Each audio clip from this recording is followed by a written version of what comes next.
Call Gamma Tree Experts.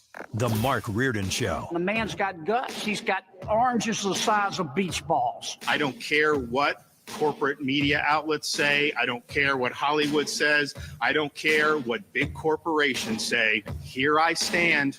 I'm not backing down. This is the Mark Reardon Show.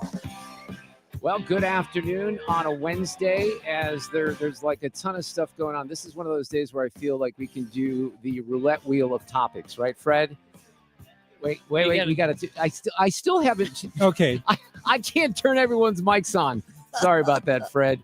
I can't keep track of microphones. It's beyond my pay grade at this time. But yeah, it's like the roulette of topics today, isn't it? Yeah. Is there ever a slow day for us lately?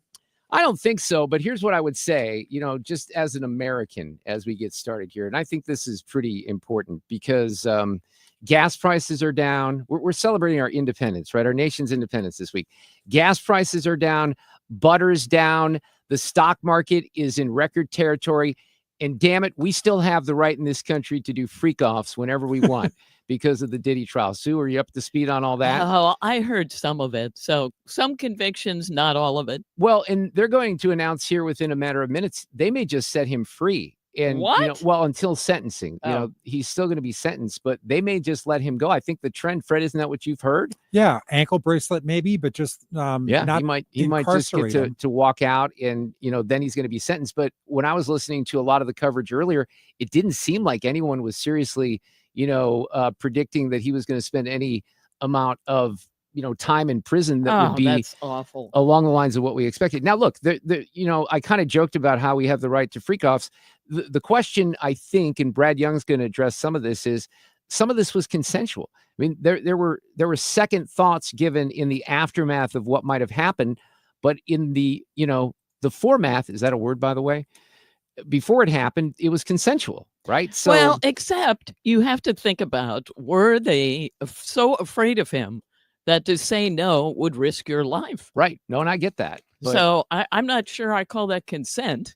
I'm not saying that it's right. Don't get me wrong. Don't misinterpret what I'm saying. I'm just saying that the jury had a trouble in, one of the things Paul Morrow said, and we'll get into this with Brad Young, is that jury came in fast. Like yesterday afternoon, all this was breaking yesterday afternoon. Yeah.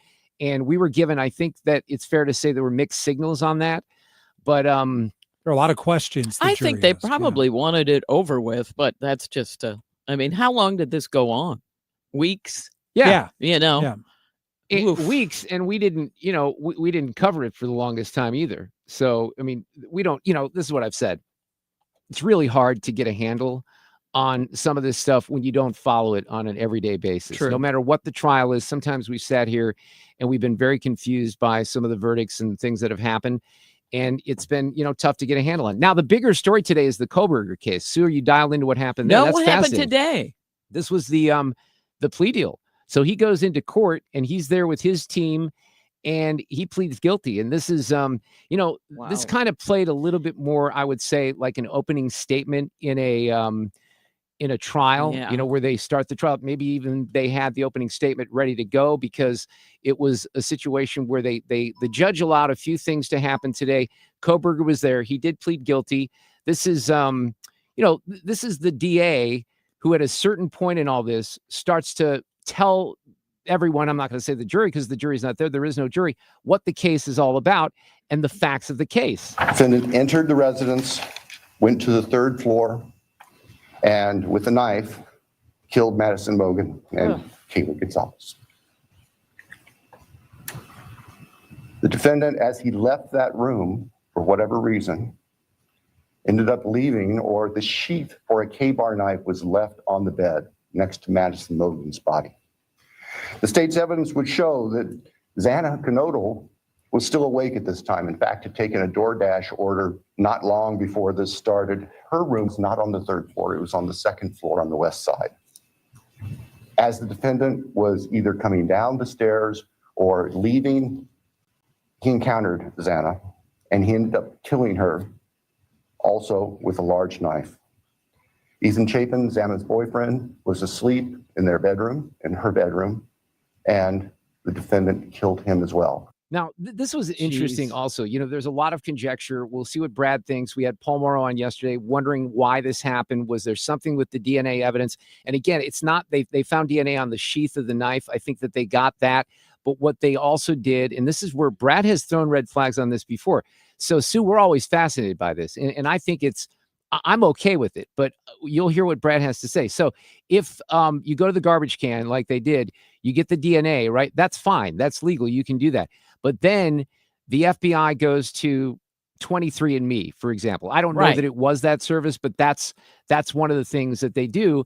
And 23andMe says, yeah, this is the dude. And I don't think it was, that particular service, but that's where the legalese gets a little tricky. And apparently the defense may have had something, but this is what the DA says. Koberger entered the residence at 1122 King Road in Moscow, Idaho. He did that with the intent to kill. We will not represent that he intended to commit all of the murders that he did that night. That's an interesting statement right there. Hear what he says, because like even in I may have played this a little bit backwards here, because what he outlines is the fact that, this other, I don't think was it Kaylee or it was Xana? They had the DoorDash order, right? So, that was unexpected. Exactly. Know that is what resulted. And that he then killed intentionally, willfully, deliberately, with premeditation and with malice forethought, Manny Mogan, Kaylee Gonzalez, Ethan Chapin, and Santa Cruz. He got emotional, and this should be emotional. Look, you had 4 people whose lives brutally murdered, right? And now he's pleading guilty. Now, what's interesting is, we'll break this down a little bit this afternoon as well, is some of the family members are okay with it. Some of the family members are not okay with it. So there's a little bit of a split.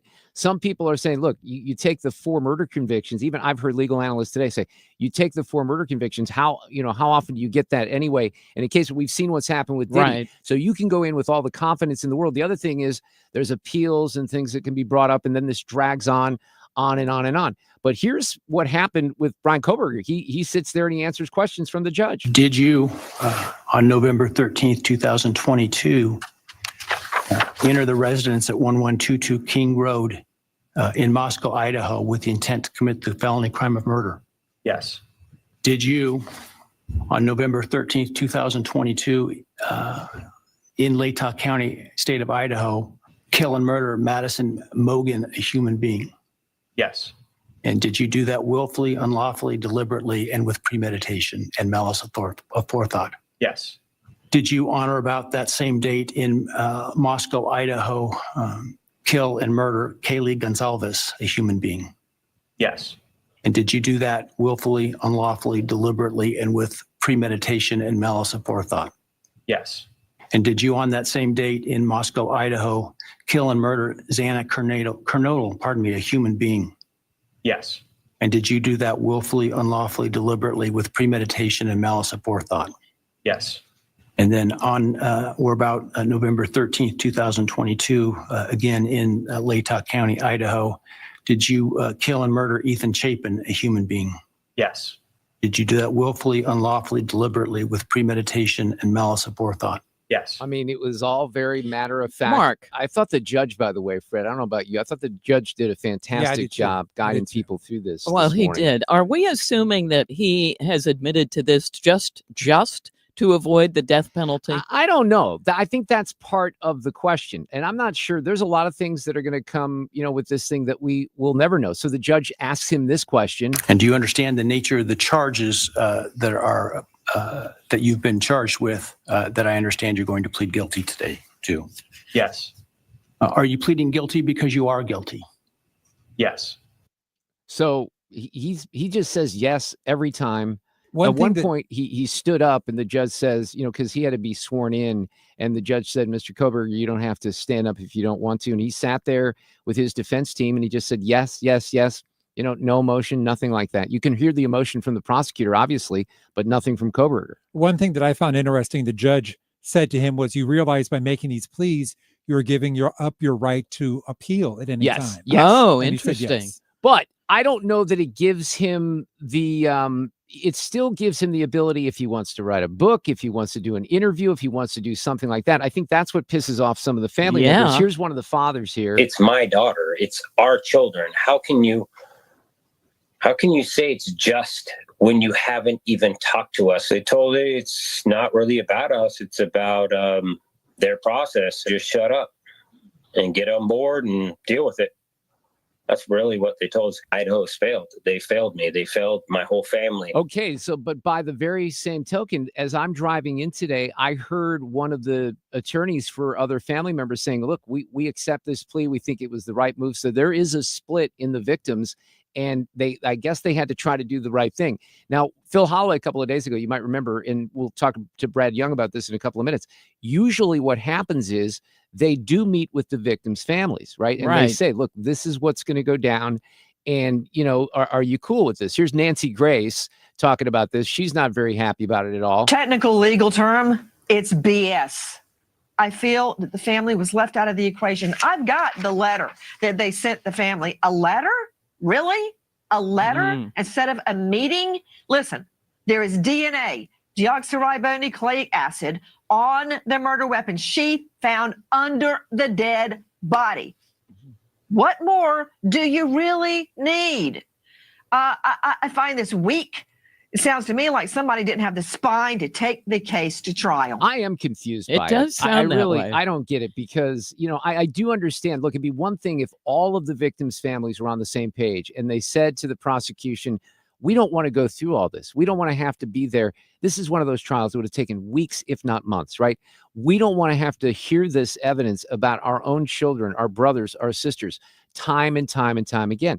That's one scenario. But clearly, we don't have that scenario. We have a different scenario where they somehow cut to the chase here. There's a variety of theories of why they may have done it. Just from I don't know if you're a family member, do you want to know the motive?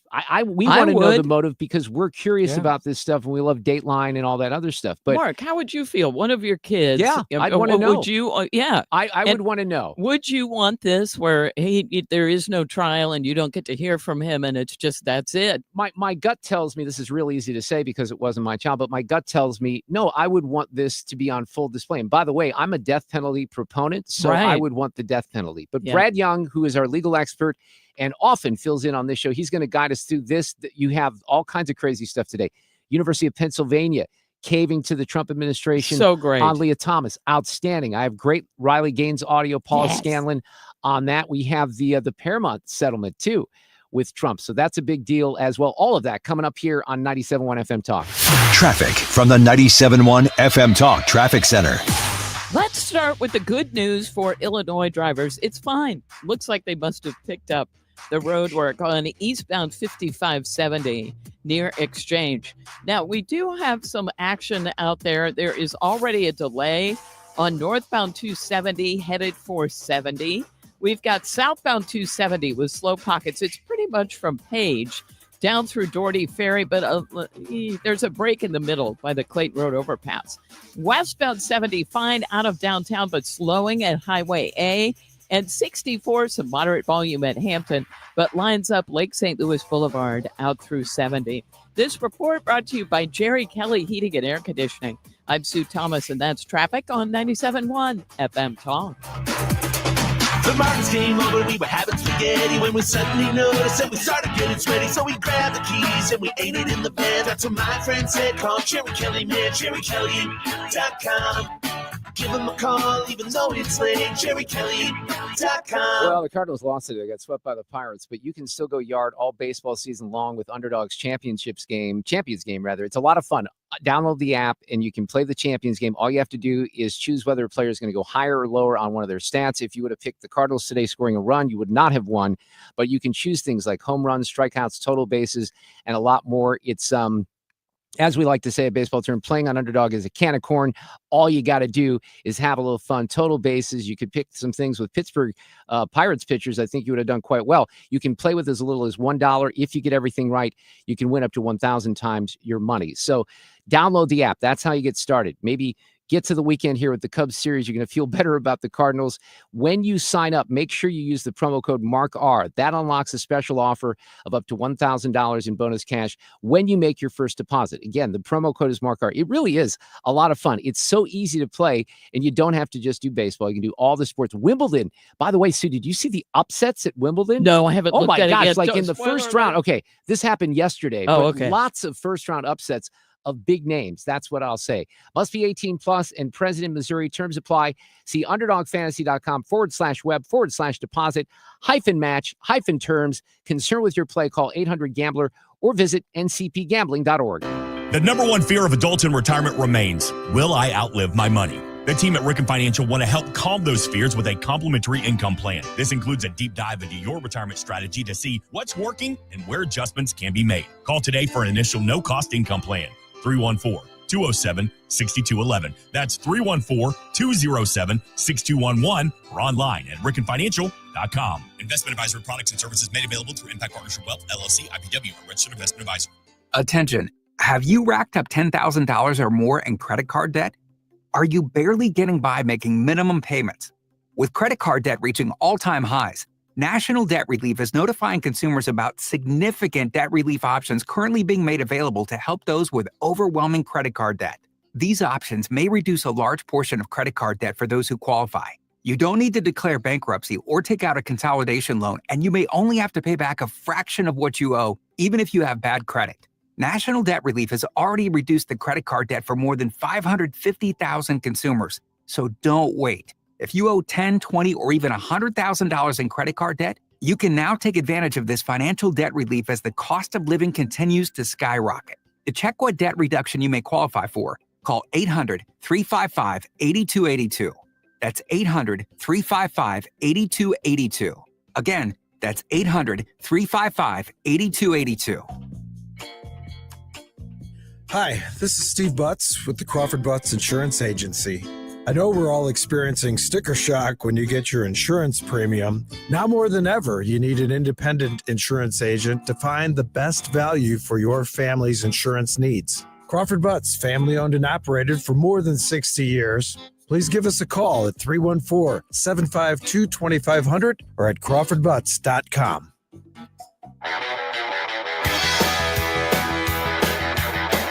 You're listening to The Mark Reardon Show on 97.1 FM Talk. So Brad Young's going to join in just a second, but I want to piggyback off of something that Paul Morrow said. And by the way, as you remember yesterday, Paul Morrow from Fox was with us. He's got the great website, theopsdesk.org.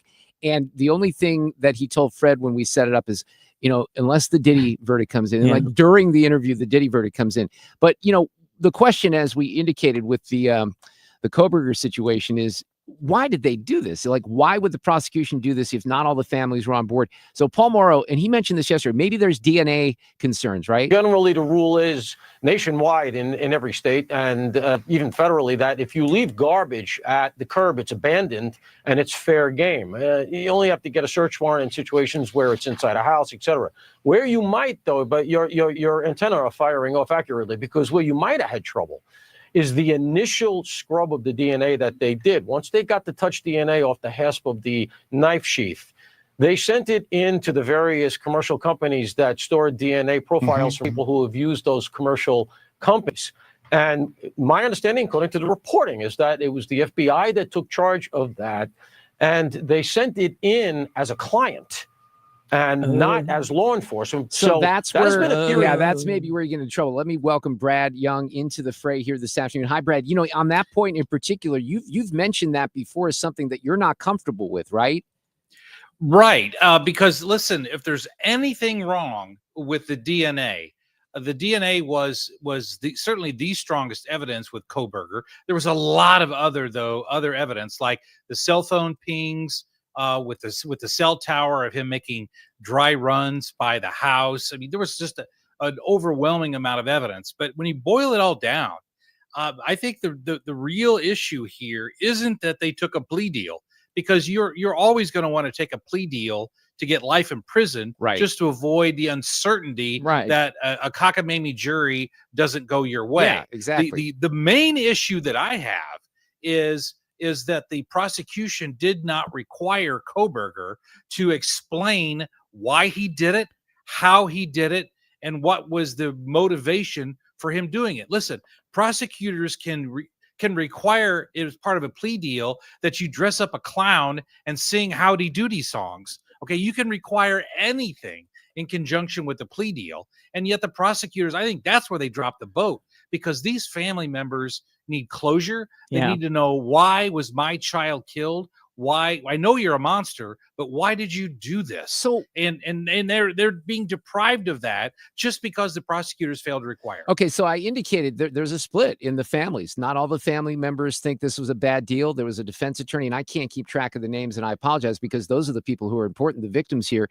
But some of the family members have said, yeah, this is a good deal. There was an attorney that came out a couple hours ago. But what would be the motivation to not do that, Brad, and to say, look, you're going to give you this deal. We're not going to put you in front of a firing squad, which is interesting. There's a firing squad, but why would they have that motivation to say, we don't want to know why you did this? It doesn't make any sense, that part. Well, without talking to the prosecutors, I have no idea. I'm just speculating.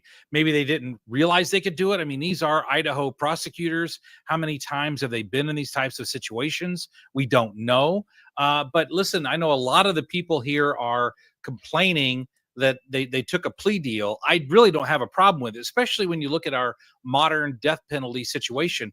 Even if he were convicted and the death penalty were given, he'd be on death row for 20, 30 years. No, you're right. Unfortunately, yes, you're right about that. Brad, does that indicate then that the prosecution thought, you know what, maybe our case isn't ironclad, or is it just that versus the risk? Because if they did run that DNA saying, oh, we're a family member, we're not doing this as a governmental body or a police organization. Were they worried about that? Maybe would that play a role? Well, there's always risk generally, Sue. But even here, if you, as the defense, if the defense could shake and rattle the jury with regard to the effectiveness of the DNA, then that's really the only thing that placed him at the crime scene. Otherwise, you've got bushy eyebrows and you've got circumstantial evidence cell of him phone driving pings, around. though. Yeah, they had the cell phone. Well, but pings. the cell phone pings were not on the night of the murder. Okay, they were the night where he was casing the place. But even that's circumstantial, because you didn't have cell phone pings on the night of the murder because he left his cell phone at his house, which in of itself is evidence, right? But it's all circumstantial evidence. Only the DNA placed him at that scene, and if the defense could shake that, then it becomes a risk. So I do believe that taking this plea deal was in the best interest of justice. I just wish the prosecutors would have moved forward and had Kohberger explain why he did it, because that would have given some closure to the family members. I think it makes 100% positive. It makes sense if that happens, and if the family members are on board. And the way it came together so quickly, and I'm sure we're going to hear more from the family members. They'll be interviewed. They'll do news conferences. They'll explain maybe what happened in this situation, but it is very confusing. Let's move on to Diddy, because apparently, the jury didn't think that there was a whole lot of evidence here to convict this guy on all the charges. He was convicted of some, but they're supposed to make an announcement this afternoon. They may let him go before sentencing, is what I understand, Brad. It's possible. I wouldn't classify it as probable. Oh, good. But here, because for him, if he gets house arrest, from the judge's perspective, is being a house arrest in the P. Diddy mansion, is that really being in jail? No, it's not. Nope. So I don't think that the judge, it certainly is possible, but I'm not predicting that the judge is going to release him tonight. They're going to wait for sentencing. But listen, the prosecution here has really screwed up, and I'll tell you how. The big charge in the P. Diddy case was the RICO, the racketeering charge. And from any mob trial that you've ever heard of, that you have to have other witnesses testify about the conspiracy. The chef in the Italian restaurant has to testify that the mob boss paid him money to get rid of a body, or something along those lines. In this instance, the prosecution produced 0 witnesses related to the RICO charge. They didn't produce any other witnesses that said, P. Diddy contacted me and arranged for me to do X, Y, or Z. There was none of that evidence. So literally the jury could not have convicted him and shouldn't have convicted him on the RICO charge, because there was no evidence of any guilt.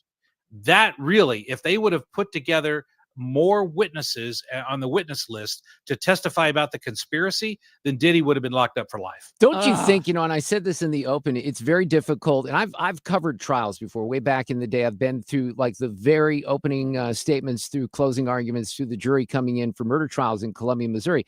And I've always had to admit, a lot of that stuff, by the way, is very boring. There's stuff that how this goes on with trials. So it's not as sexy as people think. But in this particular case, we're not paying all, close attention to what happened, because it's being covered probably more in New York or in the Hollywood trades than anywhere else. And then you get to this point and you say, wait a second, how is that possible based on the information that we know? And there's no doubt that there was salacious stuff. There was disgusting stuff that happened. The question is, you just kind of pointed this out, these RICO cases are very, very hard to prove, right? Well, they are, but you have to have evidence, and they didn't prove any evidence. But talking about evidence, though, juries, and let's go to the Cassie Ventura and the Jane Doe, who both testified that they were forced to have sex with these male escorts on multiple occasions, and they were also forced to have sex with P. Diddy. Traditionally, juries are often reluctant to convict celebrities on sex trafficking charges because it becomes difficult to determine if the girlfriend was or was not being coerced into sex. And what happens on cross-examination of Cassie, and we saw this with her and the Jane Doe, the questions are, did you ever have consensual sex with P. Diddy? Well, yes, I did. Yeah. But you're saying on these occasions it was not consensual. That's right. And it becomes difficult for a jury to say, well, sometimes it's consensual and sometimes it's not. How do we know when it was or when it wasn't? So that, to me, it wasn't shocking that the jury acquitted on those charges, simply because it becomes a he said, she said, and by definition, oftentimes that meets the definition of reasonable doubt. By the way, they came in very quickly. We have to touch on this, though. So last fall, during the election, we're leading up to the election, Kamala Harris goes on 60 Minutes. They released some of the audio in advance of this. I remember playing it.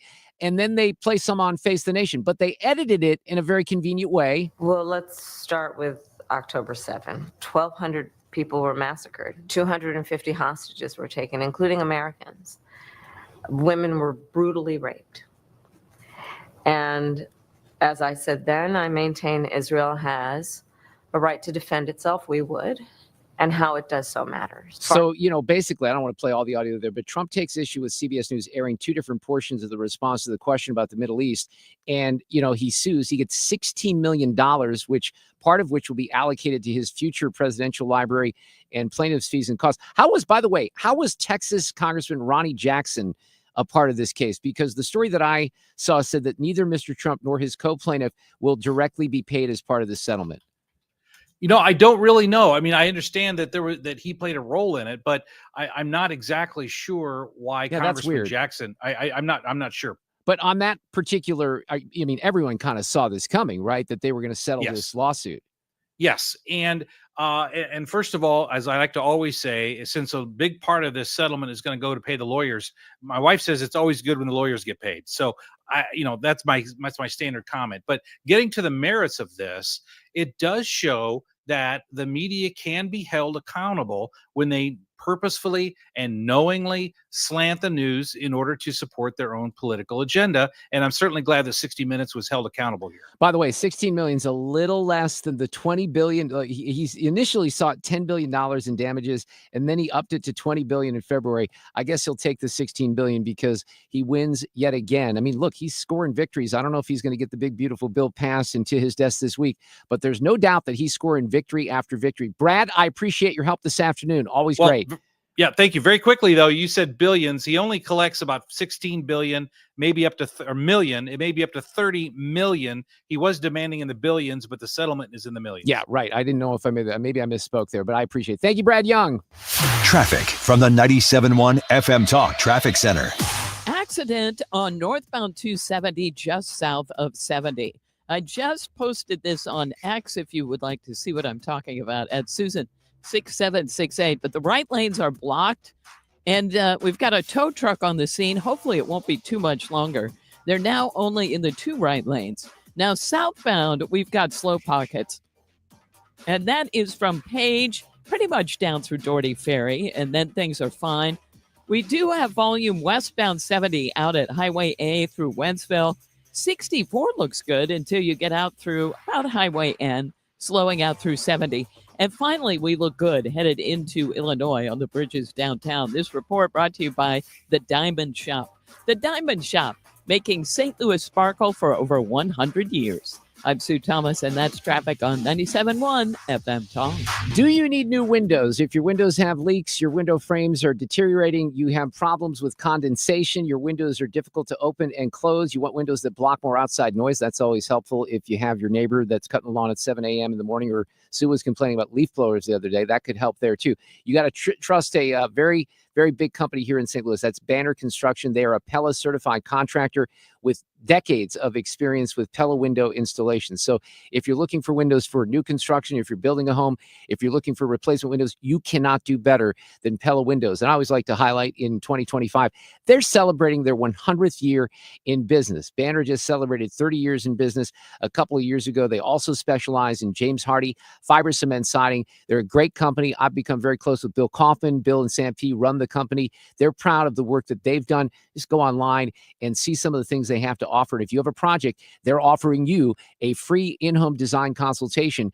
And it's just a phone call away. 314-569-1050. The website, bannerconstruction.com. If you need a garage door, this could be your lucky day. Entries are open now for the $5,000 sweepstakes at Overhead Door Company of St. Louis. A winner will be chosen at random to receive $5,000 towards new garage doors, openers, or front entry doors of your choice. Deadline to enter is the end of the month to win the $5,000 sweepstakes with Overhead Door Company of St. Louis. Enter now at overheaddoorstlouis.com. You can't win if you don't enter at overheaddoorstlouis.com.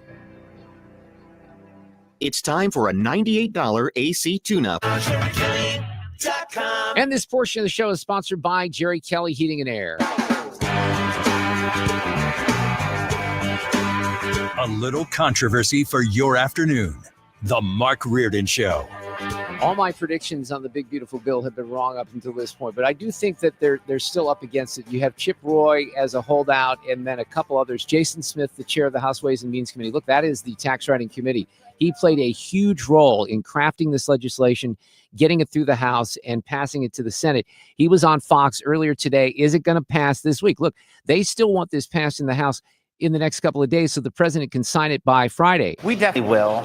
This is a process. We knew that this was going to be a process because it's a huge historic piece of legislation, and you have to carefully thread the needle, and that's what we're going to do.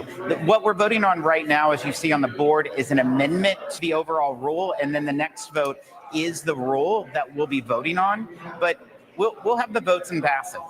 So yesterday, Chip Roy said this, and he's one of the holdouts right now. This is the Senate wanting to try to save some for their home states, like Senator Murkowski for Alaska, trying to get giveaways to perpetuate the Medicaid money laundering scam in Alaska. It may not be today, it may not be this week, but we're going to deliver on the tax cuts, spending cuts, and the border funding necessary to save this country. So he has optimism on those 3 points. But look, all this is grouped together, and he doesn't like what happened in the Senate. This is deals that was cut with Republicans in order to try to get this bill through the Senate.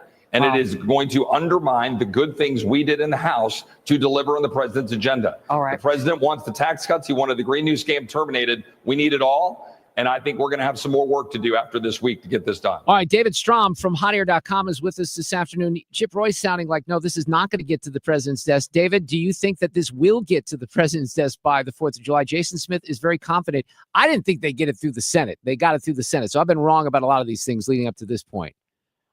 You're going to put me on the spot, aren't you? Well, I'm putting everyone on the spot. I mean, right now it's just a gut check. We don't know. I mean, that, one of the frustrations I have is all this wrangling, all this stuff behind the scenes. Nobody, even if they voted on it in the Senate, they didn't read the whole damn thing. They don't know all the implications. There's no way you can convince me of that.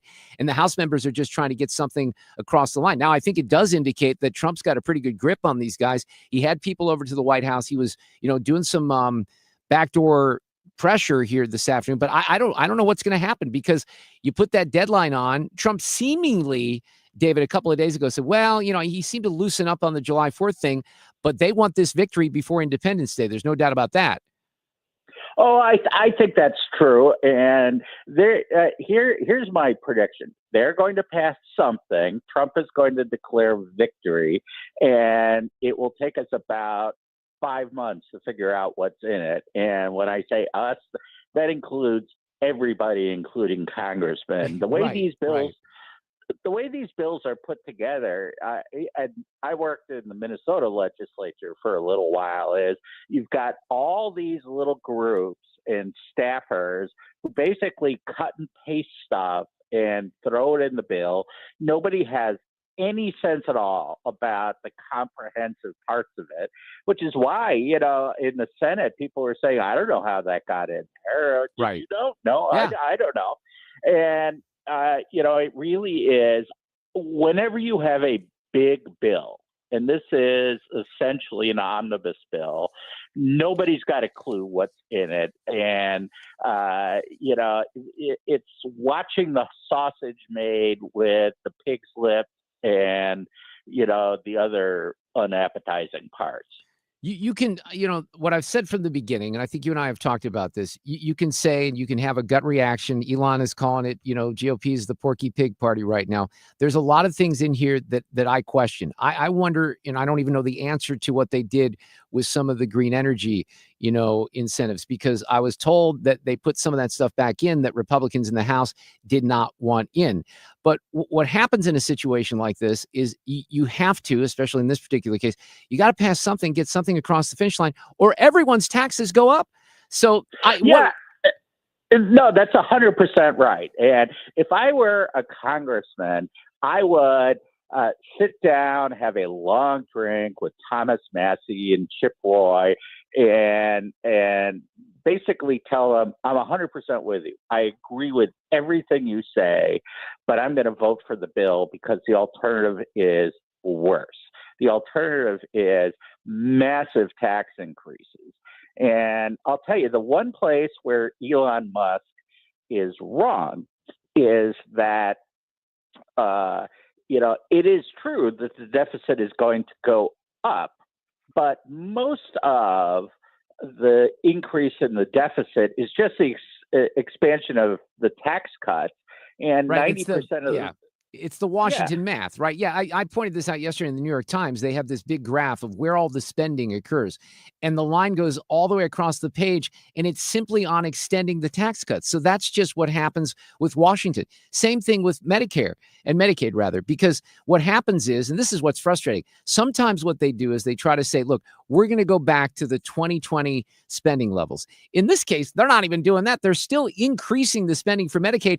They're just, in theory, no matter, it depends on what the final version is here, they're slowing the growth from 5% to 2%. So the money is still increasing when it comes to Medicaid. They're just slowing the growth, and they're trying to put work requirements on some of this stuff as well, which I don't think is irresponsible. Now, as you probably know, we have a United States Senator here in Josh Hawley, who has been very vocal about the Medicaid situation. He's concerned about rural hospitals in Missouri. You had a couple other lawmakers. I guess Lisa Murkowski was certainly concerned about that as well. And that's part of the reason that the Senate, changed some things. But they're still increasing the spending. Yeah, I mean, almost everything we hear from everybody is political spin. Now, the rural hospitals, that's a real issue because it just sort of boils down to population density. So if you don't have enough people, the number of hospitals that you have to have per person goes up because you're not serving, 10 square miles, you're serving 100 square miles. And so you're just going to, and still fewer people. But, when you look overall, the big cuts that they're making there all have to do with cutting out illegal immigrants and cutting off the 35-year-old men in mom and dad's basements. And, we can tweak other things to make sure that we're not cutting off basic services. But, 90% of what you hear is political spin. If Joe Biden had put this bill forward, Democrats would be, screaming this is the best thing since sliced bread, and Republicans would be all against it.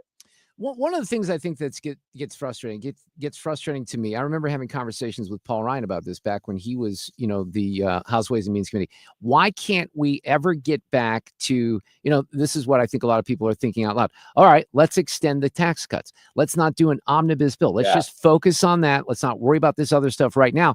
But that's not how Washington works, unfortunately. And that's where you get all this controversy. Because let's say if you're just extending the tax cuts, which I think is possible, you could introduce legislation to just do that. You might even have Democrats that come over on board, but they're going to vote party line because of all this other nonsense and because the midterms are 18 months away. Yeah, I mean, there's something called regular order, which, never happens anymore. But the way that Congress is supposed to work is they're supposed to have a series of appropriations bills, separate bills for separate things. And that is almost never happening in Washington anymore. It used to. Yeah. I mean, it's the way that it is supposed to work. And, to bash Trump a little bit, we shouldn't have one big, beautiful bill. We should have a series of bills that are manageable, that people can understand. But, again, that takes time, right? That takes time. And then that drags it out. And then you get to the political calculations of, oh my, are we getting too close to election year? And then when election year comes around, everyone wants to be really, really cautious. Look, Trump's already threatening Tom Massey to primary him. And by the way, I can understand Chip Roy and some of the other, conservatives in Congress being concerned about some of this. Tom Massey's lost me completely because I don't even know why he's a Republican, period, at this point. Well, Massey is Massey. He's a party of one. And I've known a lot of mavericks like Massey. My wife works for one here in Minnesota. And, they have a North Star that is very much their North Star and doesn't, they're not team players. Yeah, he doesn't waver at all, though. Yeah, he's very consistent. I think I would say that. But which is why I like Chip Roy, because Chip Roy takes a stand. And he certainly took a stand in some of the, if you go back to Kevin McCarthy in the speaker's race, he comes out sometimes, I think, as a voice of reason. And it'll be interesting. If he's a yes on this, we're certainly going to want to know why he's a yes on this, and he'll have to explain it. Hey, while I have you here, David Strom from Minnesota, you mentioned Minnesota.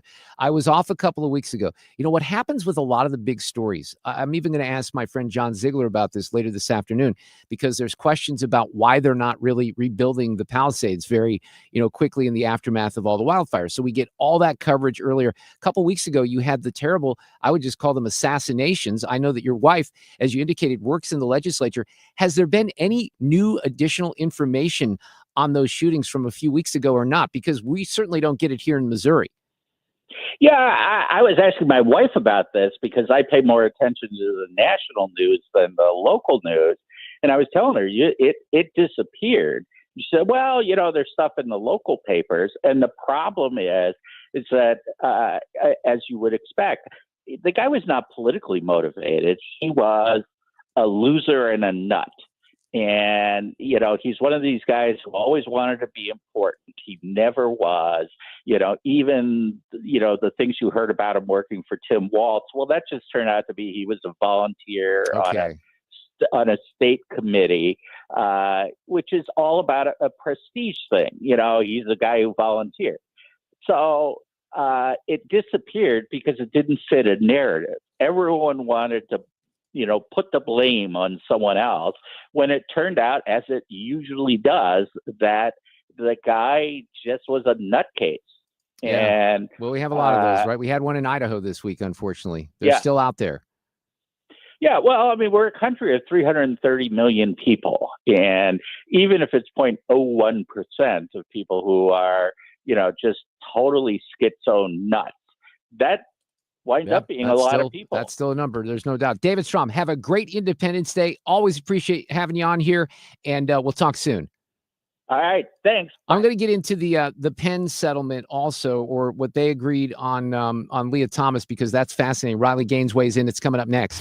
Traffic from the 97.1 FM Talk Traffic Center. We've got an accident southbound 67 just past 55. So be aware when you drive down there.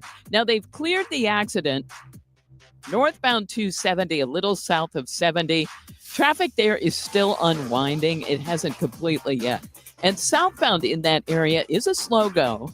From Page down through Doherty Ferry into the south of there, it's okay. Southbound 170, slow in the same area, a little bit lighter of traffic. Southbound 55, slow in the construction zone, headed for Bates. And volume westbound 40, Kings Highway out through McCausland. And again, Highway N out through 70. 70, by the way, is slow.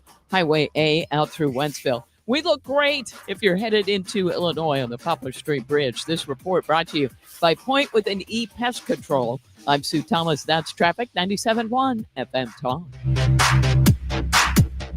Point Pest Control is reminding you it's time to spray for mosquitoes. How can something that tiny interrupt your outside gatherings? Have Point Pest Control spray today so your next outside gathering is mosquito-free. 636-798-0023. Mention Annie to save an additional 10%.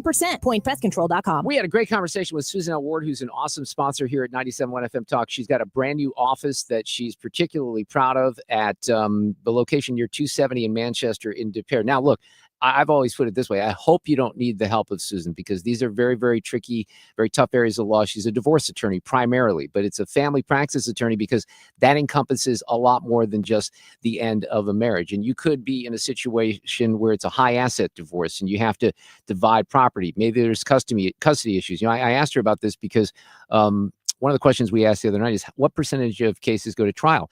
And she said very, very small percentage. And my assumption was, well, it's all the rich people who, have the money to pay the lawyers. Obviously, she said, no, actually, it's not. Some people get really, really, and you can understand when kids are on the line, you do not want to waver on the custody issues, but she can guide you through all these areas of family laws, domestic partnerships, post-divorce issues, domestic violence. All of that is on the table with the law offices of Susan L. Ward. 314-783-9400, the website, stlfamilylaw.com. The focus on family law, the emphasis on you, Susan L. Ward. We, without hesitation, recommend that anybody work with ThrottleNet. The experience will be as good as it's been for us, for anybody, because you'll get a true partnership and you'll be able to rest easy that you're going to get the service that you need while they're also doing all those things that you don't want to have to think about, that you don't want to have to worry about. They're always doing that in the background for you. Don't wait for your next IT crisis. If your business depends on technology, you need a partner that's got your back. Contact ThrottleNet.com to get a free IT evaluation and see how we can support your IT everything. Eggland's Best. The only eggs with more fresh and delicious taste, plus superior nutrition. Available in so many delicious varieties. Classic, cage-free, organic, free-range, and pasture-raised. Eggland's Best. Better taste, better nutrition, better eggs. The Mark Cox Morning Show. Jared Halpern, if you were a betting man, would you say that the House will vote on this, pass it before July 4th? I would, because I think that the pressure to not want to be here on July 4th is strong. The Mark Cox Morning Show, weekdays from 5 to 9. Saying what you're thinking. Mark Reardon. Sue, you're a swimmer. Were you ever a competitive swimmer? I can't remember. No. Okay. No. Here are the records that the University of Pennsylvania has for women's swimming. In the 100 free, it was Leah Thomas at 47:37 in 2022. In the 200 free, it was a minute 41:93 in 2021. In the 500 free, it was 4 minutes 33 seconds 24 tenths of a second. Is that how we put that? Yeah. In 2021? Those have all been removed right now. Linda McMahon, the education secretary. I know. Thank God, right? We've signed an agreement with them, and we hope that that agreement is going to be a template for other universities who acknowledge that there is no room for men and women's sports. The university is apologizing. It is taking away the titles that were incorrectly given to men. We've righted a wrong today. So they righted it wrong. I think what you're going to hear from some folks, including Jen Shea, who is going to visit us in the 5 o'clock hour, is this is just at Pennsylvania. Now, will it lead to bigger things? I don't know. And did they only do this because they were sued? Yes, and then probably had to do it. So I love how they say, oh, well, you know what? Oopsie. But really, we only are doing this because we got sued. Well, these are women, and we've had them on the air, right? We've had Paul Scanlon on the air. We've had, I've had Riley on the show when I filled in for Brian Kilmeade. I haven't had her on this show. But these are women who were forced to be in the same locker room. So partial victory. Look, Riley says this is great. I feel like pigs are flying. I feel like hell has frozen over. So it is a fantastic day, of course, for sanity, for common sense. but I think more broadly for women, for humanity, for the little girl that I'm growing inside of me right now. So one of the things that's interesting, and I don't have a lot of time here before the end of the hour, is the and I've mentioned this before, and I've pointed to Ben Hochman, who has blocked me on the X, formerly Twitter. He's one of the sports guys at the Post-Dispatch, and we got into this debate on Twitter a couple of years ago, and I think he's just a coward when it comes to this stuff. He even asked me, he says, well, what would you do if your daughter came out as gender fluid or confused about their gender? And my answer was quite definitively, well, I certainly at a young age wouldn't hop her up on puberty blockers or anything like that, which seems to be, the go-to on the part of these gender nuts out there. So we've learned that that's going to stop. Thank God to Jamie Reed here in St. Louis. But the thing that's always fascinating to me, and I don't have an explanation for it, and Riley highlights it here, what is it about the sports media people like Ben Hochman at the Post-Dispatch? Listen to the way that ESPN covered this yesterday. Look back at 2021, 2022, of course, they took the side of the man. They celebrated him for Women's History Month. It was this huge piece put together saying how brave he was, how resilient he was, how he has conquered these barriers to achieve the seemingly impossible and win a national title in the women's division. Like totally took his side initially. I think they faced, of course, a lot of backlash for this, even back in 2022 or 2023. But to now, I think in these past 2 or so years, they've remained relatively quiet on this issue. But then yesterday they post, and their headline is University of Pennsylvania bans trans women from sports. First of all, that's the headline that you're going to draw. No mention of the women who will receive their rightful national championship. Wow. People like Emma Wyatt. You're not going to mention her at all. It's outrageous. Really is. Let me go to my Twitter feed, because one of the things I retweeted today from Keith Olbermann, he's another one. He's crazy. He goes on in the aftermath of this, and he says, wanted to congratulate Whiny Gaines on now being able to say that she finished tied for 4th, not tied for 5th in the Leah Thomas race. And Riley's response was perfect. She goes, thank you. And while you're keeping track, make sure to congratulate Emma Wyatt, who she just mentioned there, the right national champ in the 500 freestyle too. Because, and then she says, if you're insinuating 5th in the nation is bad, think about that. Right. 5th in the nation. She says, what do you call a man who ranks 462nd nationally in the men's category? Here's another thing that's interesting here. I always forget sometimes, how they call it a dead name of someone. What wasn't it? Was it Tim Thomas? You remember? Oh, I do. Oh, what Leah's name? Yeah, is? Leah's name. No. But you know what's interesting about that is I have the advantage here where I have my iPad in front of me and I could Google that right now.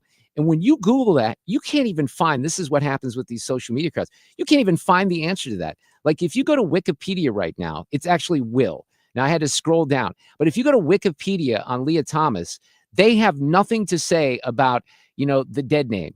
They consider Leah Thomas a woman. Riley Gaines rightfully ripping ESPN. That is literally crazy. This is a sports, network. These are sports journalists. These are sports analysts. Like these people, if anyone would understand what we're dealing with here, you would imagine that it's the people working at ESPN. But of course, remember, they're owned by Disney. And I think that ties a lot of them up. They have a whole lot of what I would describe as activists. Yeah, woke activists. And some of them, like Sam Ponder and, Sage Steele, have kind of broken away from the pack, thank God. But it's embarrassing the way that sports journalism doesn't cover the real aspect of women being damaged by this stuff. It really is. And they finally have to have the courts say, okay, we're going to have to go to biology here. Yeah. Which is what everybody who is sane has thought from the beginning. The question now is, what will some of these other schools do? And what will the NCAA do? Stay tuned for that. Traffic from the 97.1 FM Talk Traffic Center. We've got a jam on, it looks like westbound 44, headed into downtown, which is also eastbound 70. So if you are headed into downtown on eastbound 70, which will then turn into westbound 44, it's a jam. And I'm not seeing a reason. Whether it's an accident that hasn't been reported, but it's a slow go through there. It looks better once you get into the depressed section. Now, westbound 40, that's a slow go. Hampton out through McCausland, a little bit west of Winghaven in pockets out through 70. 70 westbound is fine until you get to Highway A. Slow there through Wentzville. Southbound 270, slow pockets Page through Doherty Ferry. And if you're headed into Illinois, we look great. Really no delays through there. That's the good news of the afternoon. This report brought to you by Lakeside Renovation and Design. For over 25 years, they've been St. Louis's trusted choice for transforming homes inside and out. Windows, siding, kitchens, baths, outdoor spaces. They deliver quality craftsmanship backed by lifetime warranties. Visit lakesiderd.com to start your dream project today. I'm Sue Thomas, and that's traffic on 97.1 FM Talk. I had an amazing dinner. It was a week ago tonight with a guy by the name, he goes by the name of Bitcoin Ben. And we have sat here on this show many times talking about cryptocurrency. And Sue and I both said, wait, I don't get it. I don't really understand it. I understand it. I'm not going to tell you I understand it completely, but I understand it a lot better than I did a week ago. And Bitcoin Ben is becoming a sponsor here on the show. He's a former truck driver. He's just a regular dude who's passionate about this. And he has a club. He's got 7 clubs actually nationwide down in Florida. He's a Missouri guy, though. He's from here in St. Louis. He loves the radio station. He loves this show. So coming next month to St. Louis, the hometown of Bitcoin Ben will be the 7th club. I guess they have 6 nationwide right now. And these clubs literally teach you, if you become a member, what Bitcoin is, how to buy it, how to safely store it, how to avoid scams. And this is coming very, very soon. I love him because he's not an elitist. He's a very wealthy guy. He'll tell you that. But he wants everyone to have a chance at this once-in-a-lifetime wealth. BitcoinBen.io is where you find information right now. And I'm going to keep you posted on this. BitcoinBen-io. Okay, forest animals, today is a new day. Kids are coming to the forest, and it's up to us to make their visit a good one. Sparrow. Yes? Have you practiced the most popular bird songs for the year? Of course. Catchy. I like it. Okay, River. Dude. How's the temperature? It's a refreshing 52 degrees, man. Perfect for a little riverside shoeless relaxation. Ah, good. Owl, you here? Of course. Who's asking? I am. Look, you know the drill. Sleep during the day, scare the kids at night. Perfect. I love my job. Oak Tree? Sup? Still in the same place I left you last year. That's what I like. Consistency. Well, it's not like I'm going anywhere for the next couple hundred years. I know. I love it. Turtle. He's not here yet, man. He's late every morning. You'd think he would have learned by now to leave the night before our meetings. Okay. Squirrel. Has anybody seen Mr. Squirrel? The forest has been preparing just for you. Visit a forest near you today. To learn more about cool things to do in the forest, visit discovertheforest.org. Brought to you by the U.S. Forest Service and the Ad Council. KFTK FM Florissant, an Odyssey station. Pleads guilty. Lisa Brady, Fox News, admitting just weeks before trial that he killed 4 university students in Idaho. Judge Stephen Hippler accepting Brian Koberger's change of plea to guilty of 1 count of burglary and 4 counts of first-degree murder. I accept the plea. I direct that it be entered. In a Boise court, the 30-year-old former criminal justice graduate student admitting to fatally stabbing the 4 University of Idaho students at an off-campus home in 2022. Are you pleading guilty because you are guilty? Yes. Koberger waiving his right to an appeal as part of the plea deal, with prosecutors allowing him to avoid the death penalty. The judge acknowledging victims' families are divided on the agreement, apologizing for the short notice on the change of plea hearing, and setting a sentencing hearing for July 23rd. Fox's Christian Goodwin. The judge also says his office has had many calls and emails about the case, calling them highly inappropriate and saying he has not read or listened to any of them. There's no sentencing date yet for Sean Diddy Combs, convicted today on 2 prostitution-related counts that could send him to prison for years. But the federal jury in New York found him not guilty on the most serious charges, sex trafficking and racketeering, which could have meant life in prison. The judge is expected to announce a decision soon on granting bail for now.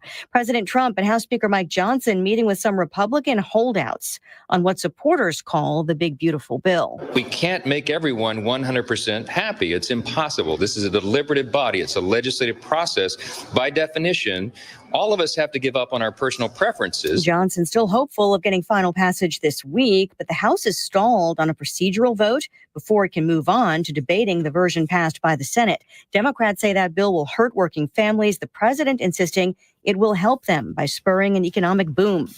America is listening to Fox News.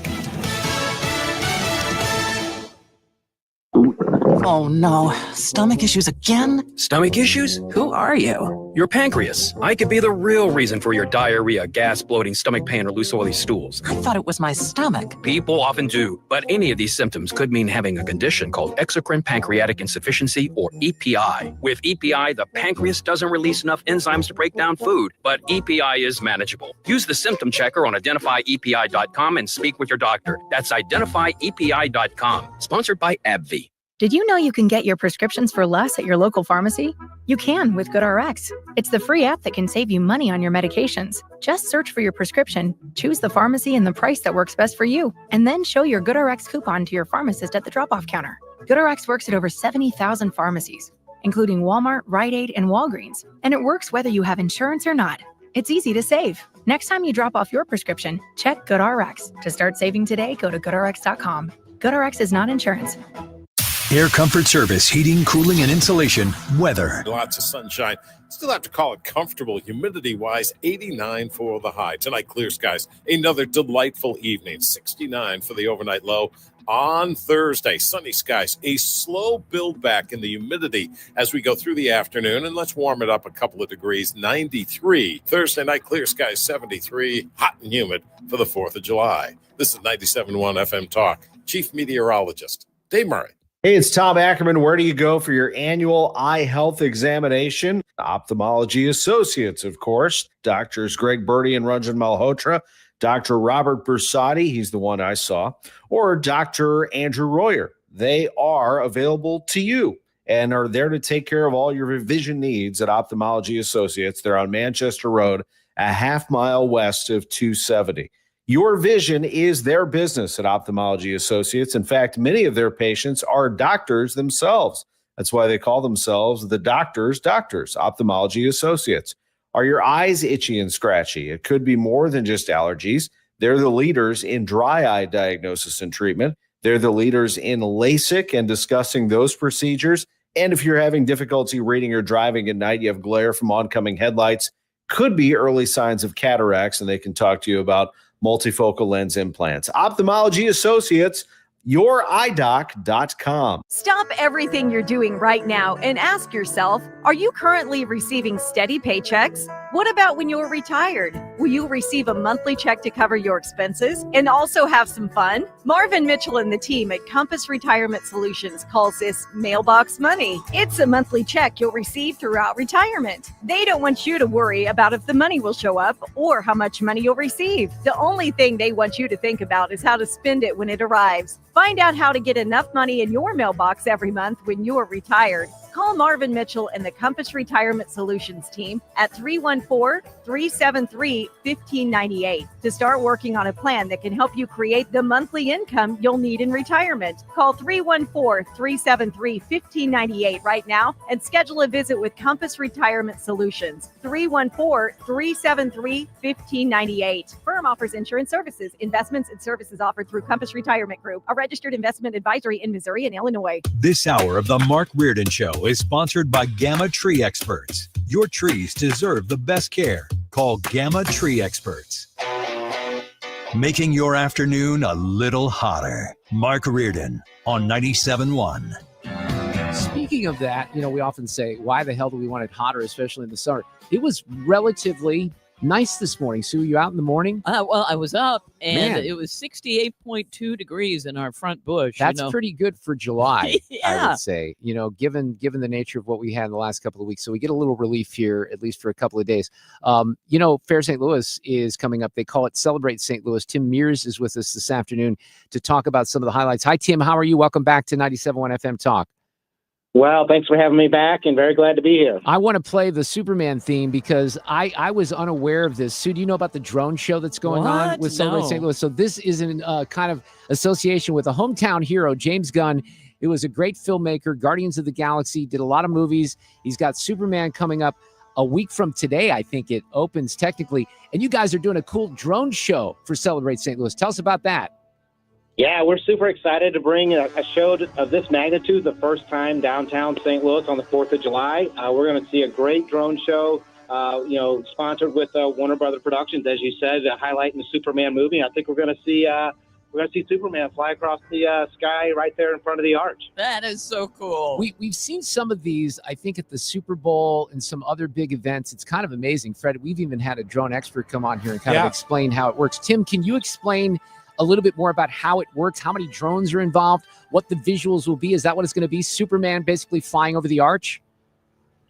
Yeah, so we've got a great drone company called Fantasy Drone Show, and they are going to be launching 400 drones up into the sky, which is a great number to have a really good visual on a lot of the imagery from the Superman movie. So I think that's the anticipation that we'll see Superman make his flight there right over the arch grounds right before the fireworks. So you're going to go transition from our closer that evening on the band, go into drone show, and then right into fireworks. Is Mr. James Gunn involved in this at all, or does he know about it? Do you know? Are you aware? Because he tweets still about St. Louis every once in a while. He used to follow me on Twitter. I think my politics got involved, so he doesn't do that anymore. But do you know if he knows that we're doing this here?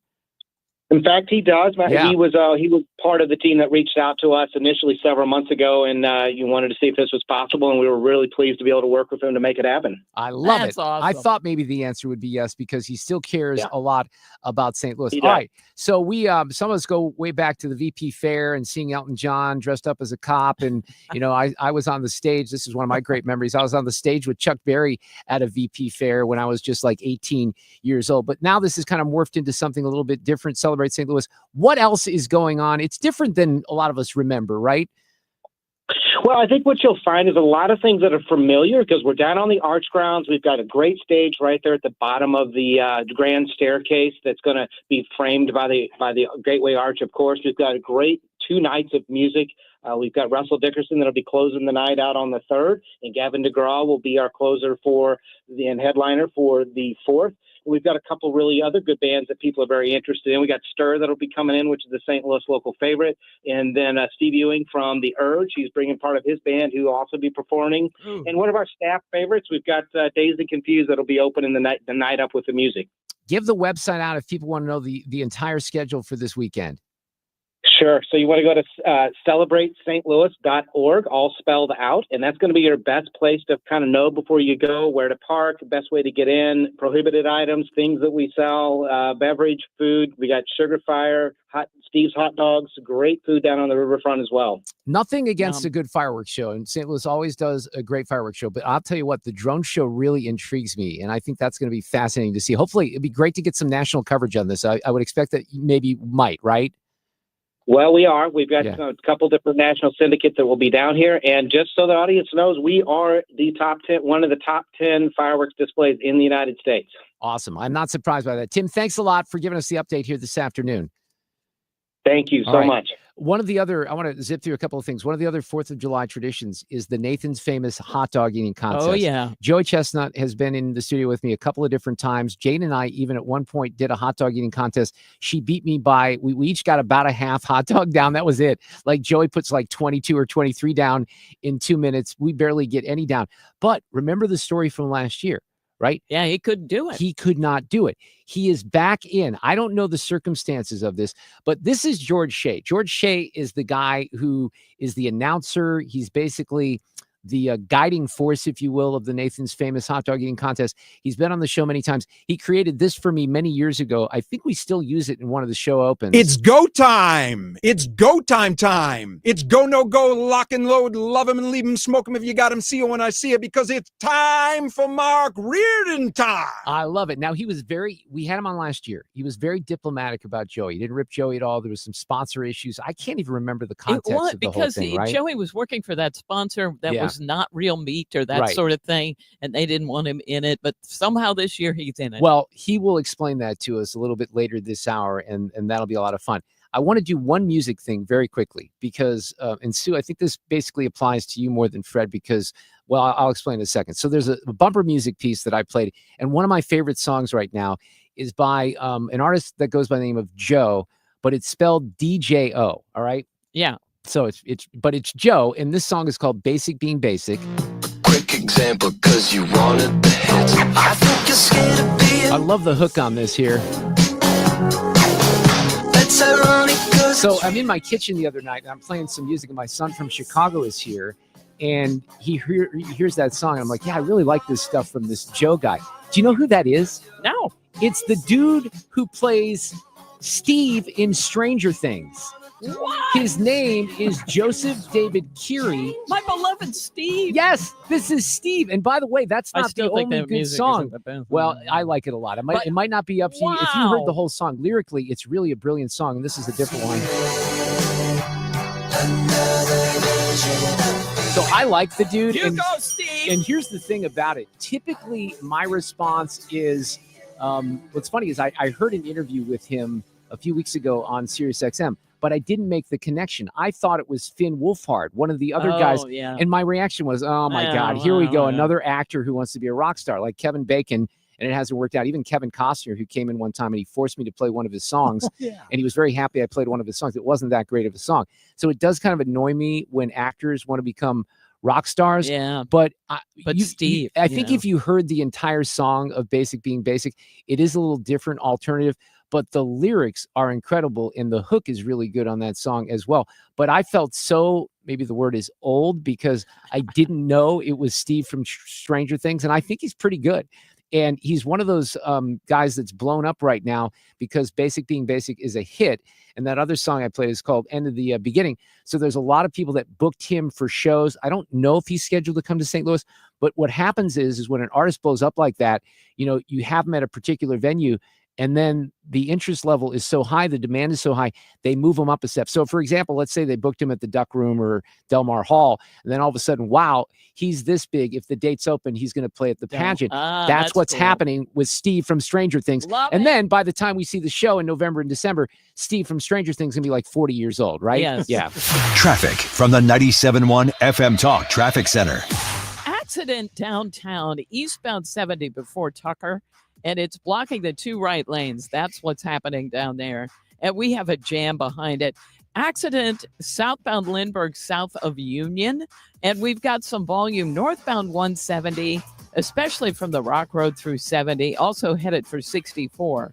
Southbound 270, slow pockets approaching Olive down through Doherty Ferry. A little bit at 44 as well. And then out west, 64, we've got slow pockets. It pretty much goes from N out through the 70 split. And 70 westbound slowing, approaching Highway A out through Wentzville. This report brought to you by Jerry Kelly Heating and Air Conditioning. I'm Sue Thomas, and that's traffic on 97.1 FM Talk. Jerry Kelly swings next day installs no matter how late you call. And because they work later every day, they're faster when your equipment just needs fixing too. That's MVP material. Yep, simple fix or a full install. Nobody gets you comfortable faster. JerryKelly.com. We have a Wednesday edition of Sue's News just around the corner. I love Mark and Neil Gelman because they are personal friends of mine, and they were friends of mine before they were sponsors of my show, but they have such a passion for what they do. They have a lot of knowledge and experience as well. They like to say that they're a marketing company that specializes in real estate. And if you want to sell your home for more using their proven process and their marketing plan, you can do it by reaching out to the Gelman team with eXp Realty here in St. Louis. I'll give you the number and the website in a second. But it is a tricky market. Just don't go into this process assuming you might get an offer above asking. That's not happening as regularly as it was, but they can still make it happen if you do the right things. I mean, I'm not making any promises. They'll guide you through the process. This is what they do. They have a great tool up on their website. And by the way, if you can hear my voice, they can help you here in the St. Louis area. If you're just curious, so you're just kind of poking around, would you put your house on the market? What would you sell it for? What would the price be right now? And not a guesstimate, something with some great software that they've invested in. What is the real current value of your home? You fill in your address on the GelmanTeam.com website. You press check the price. A pop-up comes up. They're not going to take anything from your information and sell it. They'll keep it handy if you need their help. But that's a great tool that's up online right now that you can use at any time. You can do it on your phone, your iPad, your computer at any time possible. 314-336-1991. The website, thegelmanteam.com. Hey, it's Matt, your leaf filter trusted pro. Gutters are an often neglected part of the home. They're also one of the most important.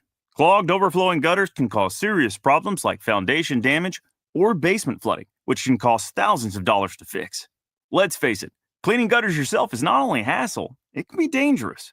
But when you get Leaf Filter, you'll never have to worry about cleaning clogged gutters again.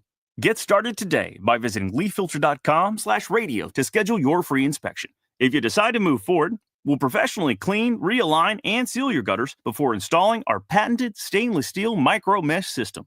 Leaf Filter keeps out everything but the water. And it's backed by a lifetime transferable no clogs warranty. So you're protected for good. We're in your neighborhood and ready to help. Visit Leaf Filter today for a free inspection and estimate, and you could save up to 30%. Visit leaffilter.com/radio. That's leaffilter.com/radio. College holds a mythic place in American culture, but there are stories you won't hear on the campus tours. The higher-ups are concerned about one thing, and that is avoiding scandal. I'm Margot Gray. On the new podcast, Campus Files, we cover everything from rigged admissions to the drama of Greek life and student protests. Listen to and follow Campus Files, an Odyssey original podcast. Available now on the free Odyssey app and wherever you get your podcasts. I played that audio yesterday from your friend and mine, Hank Lina, who's got the coffee truck out in Washington, Missouri, who is a native New Zealander who became a U.S. citizen earlier this year. And he's such a proud American, and he's so excited about his first Independence Day on Friday. That's so great. He sent a little video out that he shared with me. We played some of the audio yesterday, but Hank is going to join us here at the bottom of the hour and be a proud American. And in some ways, I think a more proud American than some Americans in this country. We love his story. It's fantastic. Just the love story in and of itself is kind of a movie, but his process of moving from New Zealand, realizing some of the rights and the freedoms that he had here were so dramatically different from New Zealand. You wouldn't even think that that's possible. You think New Zealand and Australia wouldn't be that bat blank crazy on some of the stuff, but they were, especially during COVID. So Hank is coming up at the bottom of the hour. Then George Shea from the Nathan's Famous hot dog eating contest. These allegations are deeply concerning. Does the president have any comment? We're not going to comment. It's not clear messaging. No. And now, Sue's News. Brought to you by Sue. Wasn't George Shea on my side of the whole ketchup on the hot dog thing? Oh, yeah, he was. Okay. He definitely was. Because I have he took a no place vote in my heart. It was a no vote. I was a yes vote. He was a no vote. Okay, just checking. Happy National Disco Day. Huh? National Made in the USA Day, because it's almost the 4th of July. We want to stuff made in the U.S. And National Lint Awareness Day. You might want to tell Joyce. Why? I don't know. Well, I cleaned some of that out of my dryer today, so I was very aware. That might be it.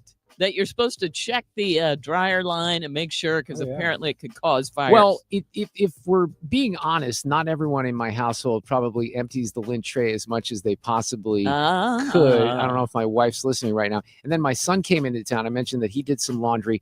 I don't think they cleaned out the lint tray. So I'm kind of the lint tray guy. But he can build up and not be good. We are good lint tray cleaners. How's that going in the Bottenheimer house? I'm on it. Yeah. Okay. Good. Well, the clothes doesn't dry efficiently if you don't clean that thing out, right? Yeah. That's part of the issue. Plus, it's just it's not good. It's not efficient. And I like scraping it and balling it all up. Yeah, there is something satisfying. That's a little weird, Fred, but I'll go with it. I'll roll with it. I get it. You can also use all that lint it helps get a fire started sometimes. They say, are you serious? You can toss it into the fireplace. Well, no, wait, boy, so it really is flammable. There you go. What? I've never heard that before. He's like Fire Starter Jr. No Did you see his little eyes get lit up there? Have you been on Survivor with the fire making challenge or something? No. That's crazy. Can you pull it out of your belly button too? Oh my gosh. You could try that in the absence of, little firewood starters. Flint. Yeah, Flint, right. Thank you, Flint. Lint instead of Flint. Look at that. I'm just going to mention this because, doggone it, it's almost the 4th of July. 249 years ago, in 1776, the Continental Congress passed a resolution, quote, "These united colonies are, and of right, ought to be free and independent states." The final draft of the Declaration of Independence was adopted 2 days later on the 4th of July. It's a big year coming up. It we have a big 250th, anniversary. President Trump is going to throw a big party. Hank Lina is going to highlight his passion for this country coming up here. But it's important, as I indicated yesterday, to remember why we celebrate on Friday. It is. And 88 years ago, I find this still interesting today. In 1937 is when Amelia Earhart and her navigator Fred Noonan disappeared over the Pacific Ocean while attempting to make the first round-the-world flight at the equator. And there are several books about, here's what might have happened, but no one definitively knows. They never found anything. Now you hear a story every once in a while. Hey, we think we found Yeah, something. and then it turns out to be. Yeah, right.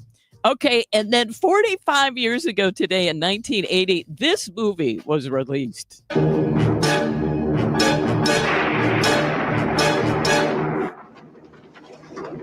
Captain, how soon can you land?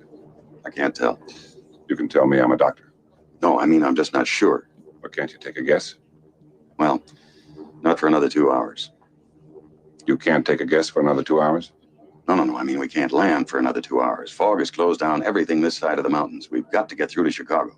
There you have it, people. Fred, that movie would be Airplane.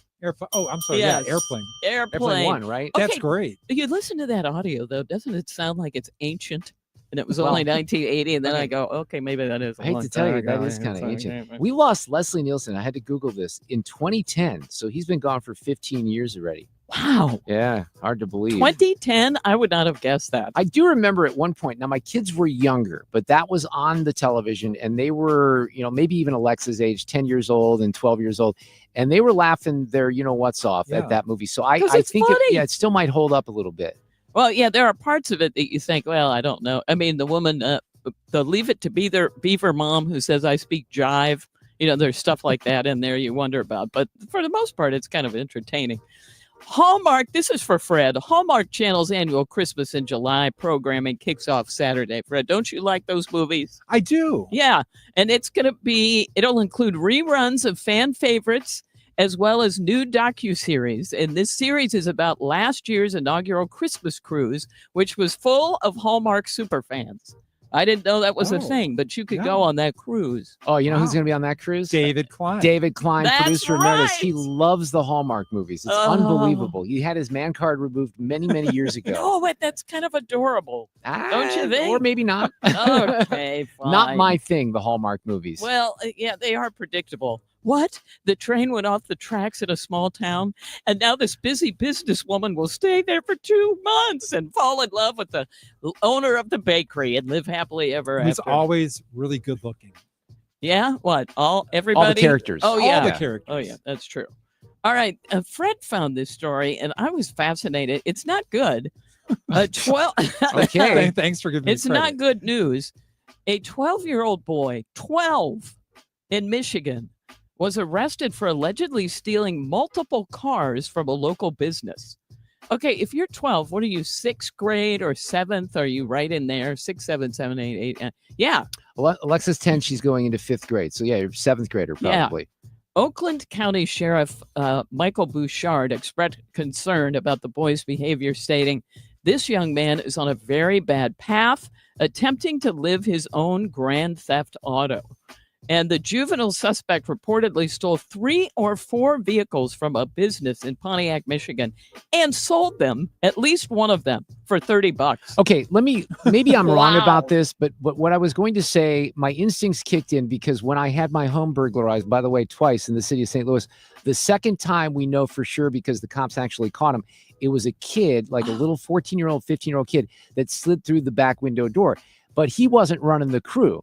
So, the people who run the cruise, they know that the kids are going to juvie, that they're not going to get sentenced. So a lot of times they use these kids in that particular fashion. On the other hand, that's a bad negotiation if he's only getting $30 for the car. Okay? That's the only thing that makes me think maybe that wasn't, or maybe he went rogue. Yeah, maybe he was just doing it as a hobby. So, and he was driving them off the lot, I guess. Wow. Well, look, Fred, 12-year-old kids can be pretty big these days. Oh, can they really? I didn't think about that. Becky was with someone who was a friend the other day, and their kid was only like 12 or 13 years old, and he was, almost 6 feet tall. Holy cow. Right.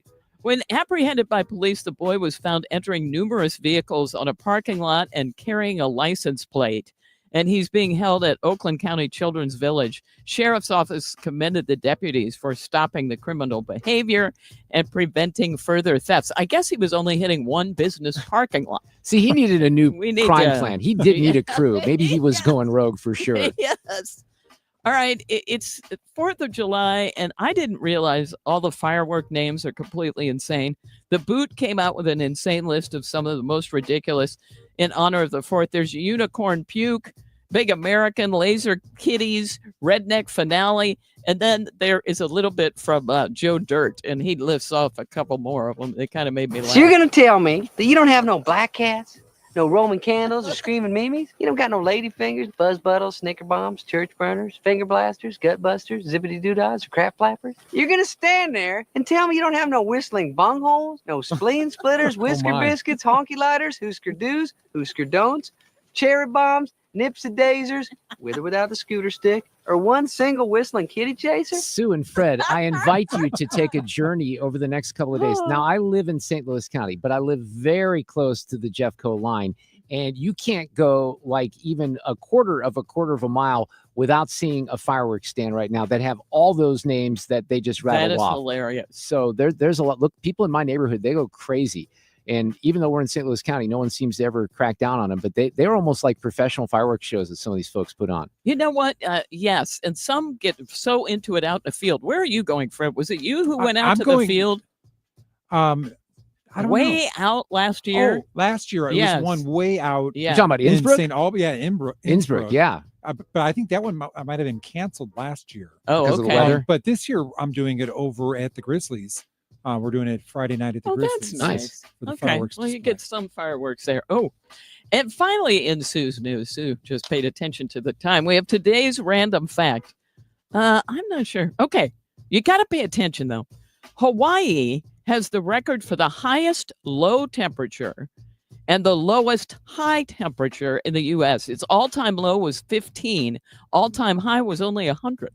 So it really is in a fairly temperate area when you compare it to the rest of the U.S. Does your brain hurt? That's it for Sue. Yeah.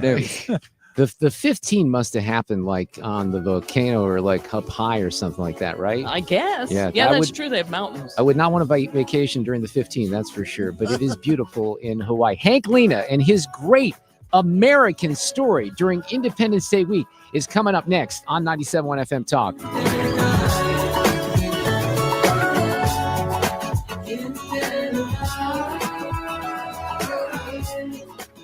I'm Chad Robinson with Your Money Now. Microsoft says it will lay off roughly 9,000 employees, affecting less than 4% of its global workforce. The announcement comes on the second day of Microsoft's 2026 fiscal year. Executives at the Washington-based company typically unveil reorganizations at the time of the new fiscal year. Robinhood shares hit the $100 mark for the first time. Shares now tracking their best performance since April, up more than 30% since the trading app was snubbed from the S&P 500. The milestone follows a strategic swing in Europe, where Robinhood unveiled its most ambitious crypto expansion to date. On Wall Street, stocks were mixed, with the Dow falling 10 points, the S&P added 29, and the tech-heavy NASDAQ grew by 0.94%. U.S. crude oil futures for August surging 3%, sitting under $68 a barrel. That's Your Money Now.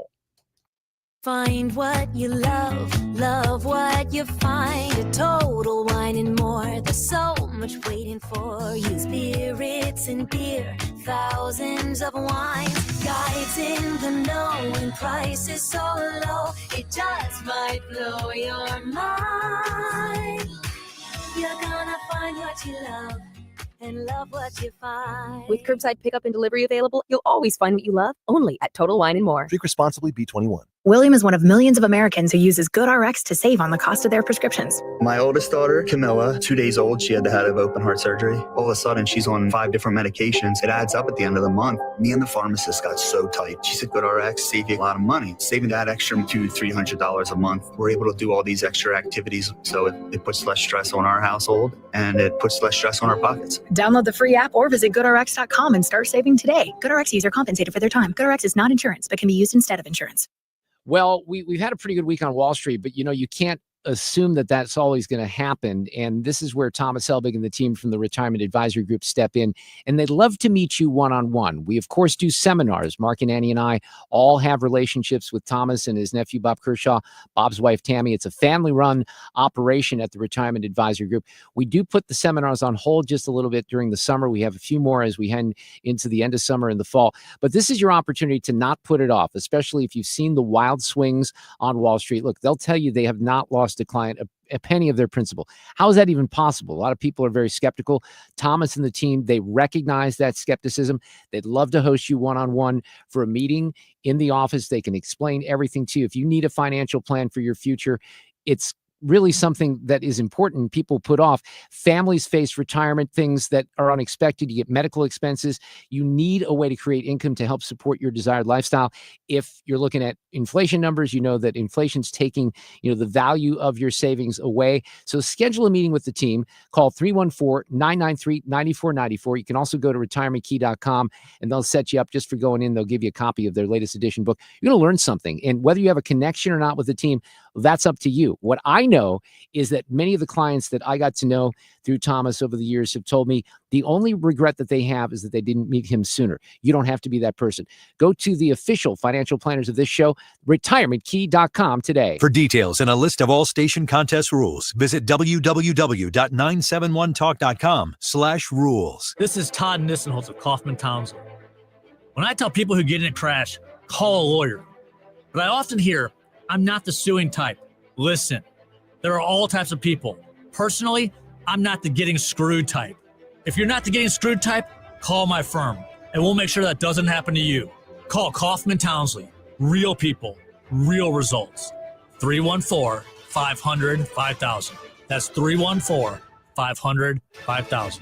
Viking, committed to exploring the world in comfort, offering small ship experiences with a shore excursion included in every port and programs designed for cultural enrichment. Discover more at Viking.com. That's Viking.com. It's time for a $98 AC tune-up. This portion of the show is sponsored by Jerry Kelly Heating and Air.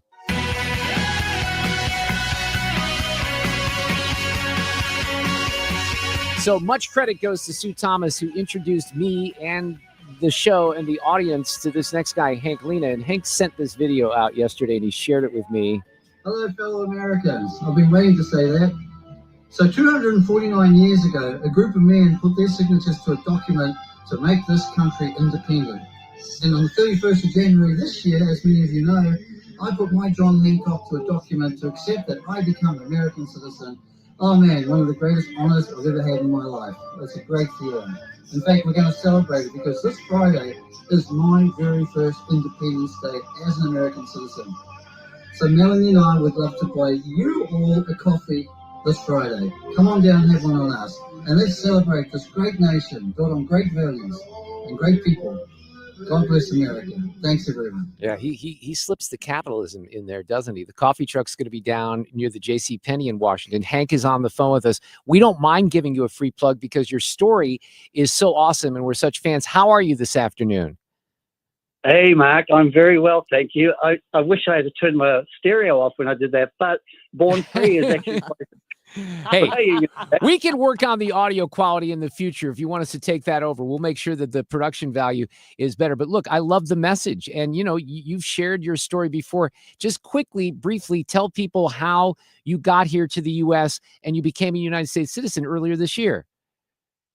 Well, many years ago, I was here in the States and I met my beautiful wife and Melanie. And long story short, after a very short romance, we married and lived 10 years in New Zealand. And after COVID, we decided, let's make our future in America. And so many opportunities there and so many things we believe in. And so we moved here and went through the whole green card process. It was long, arduous, expensive, but well worth it. And then became an American citizen this year. And I feel really good. And I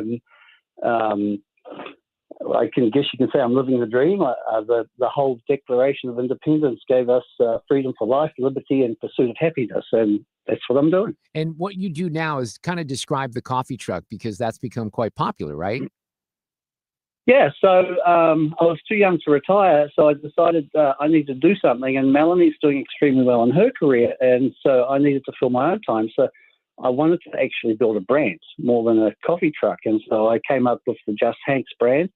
It's a courthouse in it, and it's just, as in upright and righteous and serving the deserving. And coffee was just the answer. It was perfect. And I love coffee and I love making it. So I went forward and made an old trailer that was built in 1969 I used that for a year or 2 years almost, and now I have a couple of brand new ones, and they're really nice to work out of. And we've been growing and growing and growing, and we're living here in Washington where we absolutely love it. Hank, do you have other people working at different trucks? In other words, do you have 3 trucks out all at the same time, or is it you driving around and then parking, and that's where you are for the day?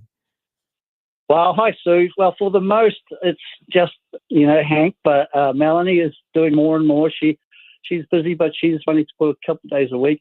Got a really cool little team of, they help when they can. Gracie Ziegler, who's so dear to us, and whenever she can jump in the trailer, she will. And I've got a good mate, Mark Williman, who will help us with anything we ask for. But for the most, it's me and Melanie on Wednesdays. And as we keep going, we've got the 2 trailers working. We know the right people that just fit that, just Hank's whole thing will appear. They will just come. I'm not going to advertise, and I'm in no hurry. We've got more than we need, and we're very happy. And when people come along, I want to, mentor them in, and hopefully one of them can actually have a sense of ownership and run a trailer. So, yep, that's where we're at. Well, but for me, I'm doing 7 days a week. I actually took a day off last week. Ooh. Oh, and that's historic. Well, look, when I talked about yesterday, I referred to a column that was in the Wall Street Journal that I was a big fan of by Andy Kessler. And, I made this very clear in the fall when the presidential election was going on. I did not trust, nor did I want Kamala Harris to shepherd us into our 250th anniversary, the sesquicentennial next year. And what Andy Kessler wrote is just after his inauguration, Donald Trump signed an executive order declaring a grand celebration for the 250th anniversary beyond parades and fireworks and funnel cakes. Defining the American identity is lost in the woods. It's more than football or Beyonce or Marvel movies or Caitlin Clark, let alone B-2 bombers and bunker busters. He said, for me, and I think, Hank, this is where there's relatability with your story. It starts with freedom, individualism, a nation of builders, American for entrepreneur, if you will, a certain ruggedness and resilience with an extra large dollop of dignity, caring, and giving. And he says Martin Luther King Jr. thought the American dream required a tough mind and a tender heart. Andy Kessler said, I like that. I like it as well. I think you like it too, Hank, Lina. I do like that very much. And what I love about being here is you never have to be political in what I'm doing, because, and I never bring politics in.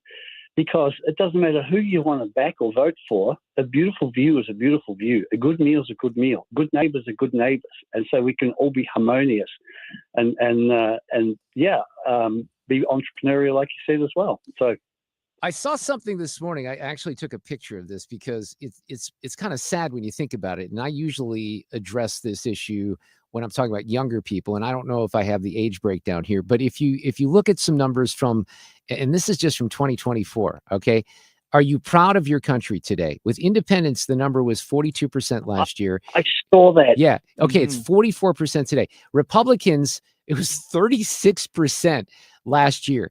Are you proud of your country? Today, it's 85%. But on the Democrat side, it's reversed. In 2024, it was 55%.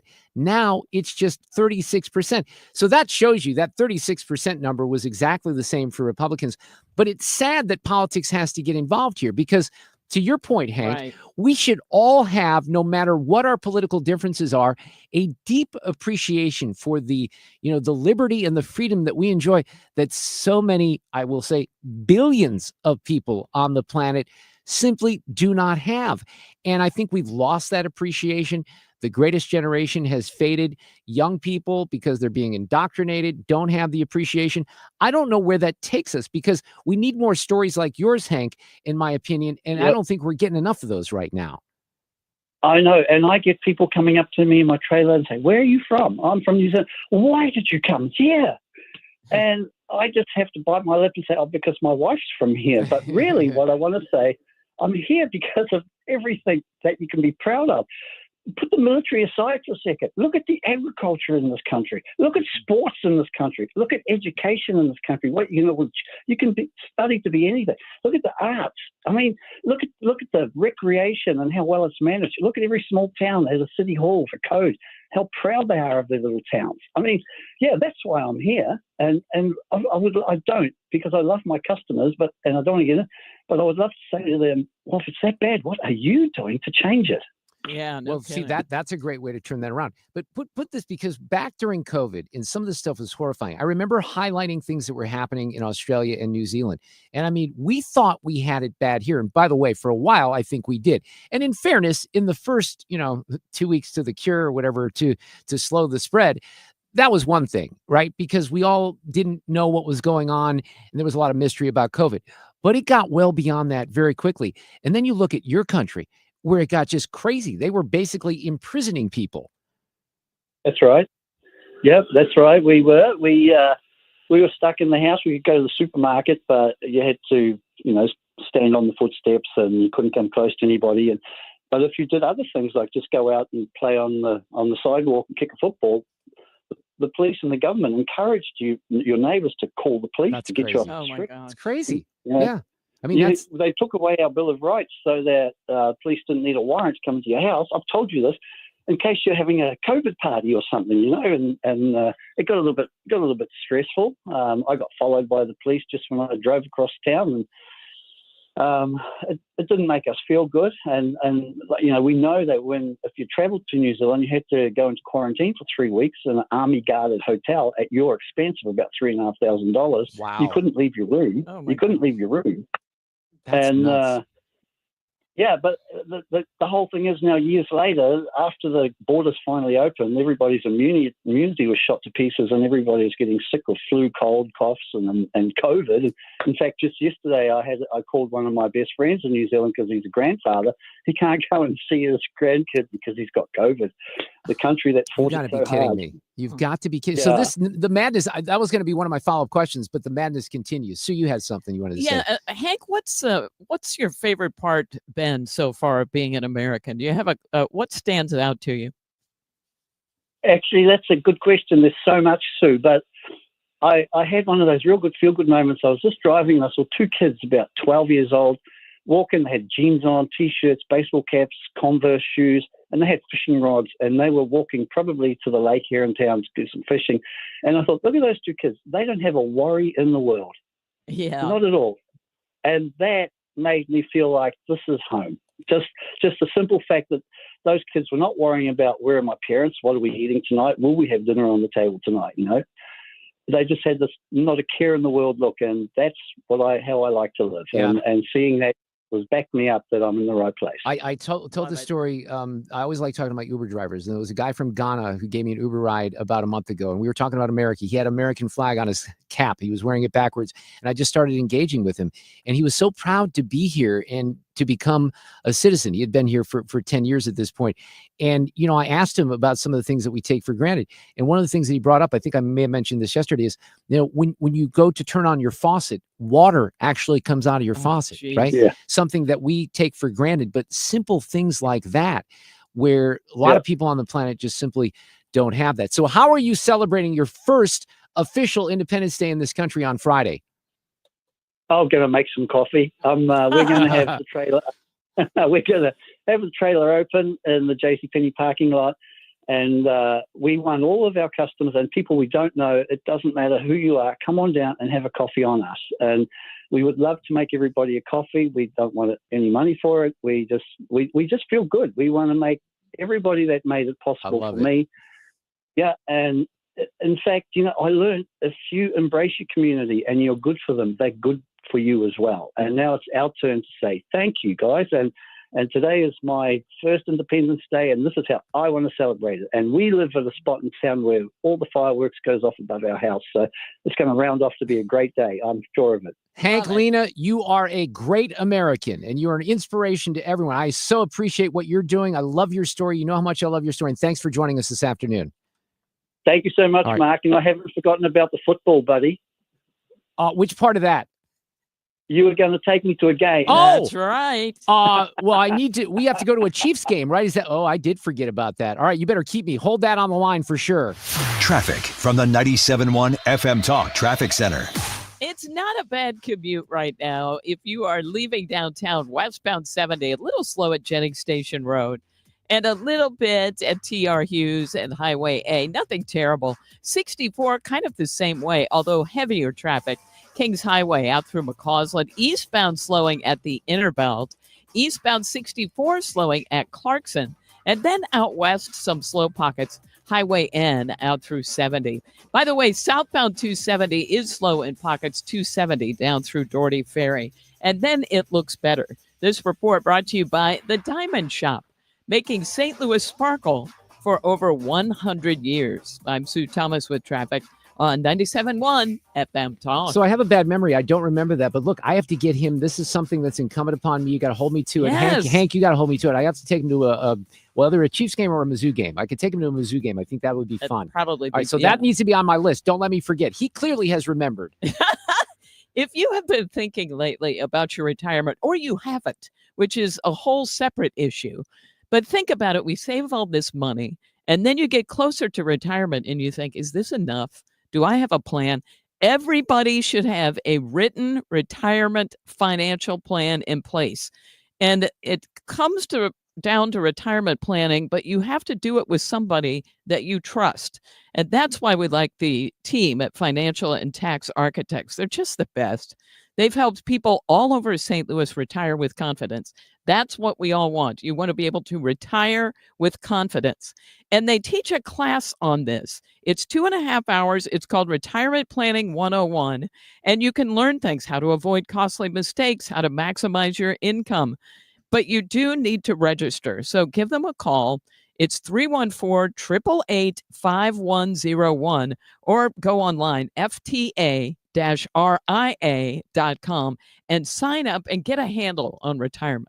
Rhino Shield is far superior to even the best traditional exterior house paint. Rhino Shield is 8 to 10 times thicker than paint and comes with a 25-year transferable warranty. Rhino Shield is the only ceramic coating company that has been chosen by Disney, This Old House, and 3 times on HGTV's Curb Appeal, where every episode is concentrated on unpainted brick, bonds and seals to stucco, wood, hardy, block, color lock, masonite, and more. No better product for those steel aluminum-sided homes that have become, chalky and tired looking. We coat sloped and flat roofs to extend their lives too. After 15 years, we've got a great reputation and a superior product. As long as it's affordable, why wouldn't you do it? Before you make the costly mistake of painting with traditional paint, you'd be best served to call Rhino Shield today. We are the experts and our evaluations are free. 877-25-RHINO or 877-25rhino.com. Tell them, ladies. No paint, don't Rhino. Go Rhino Shield. Never paint your house again. Rhino Shield.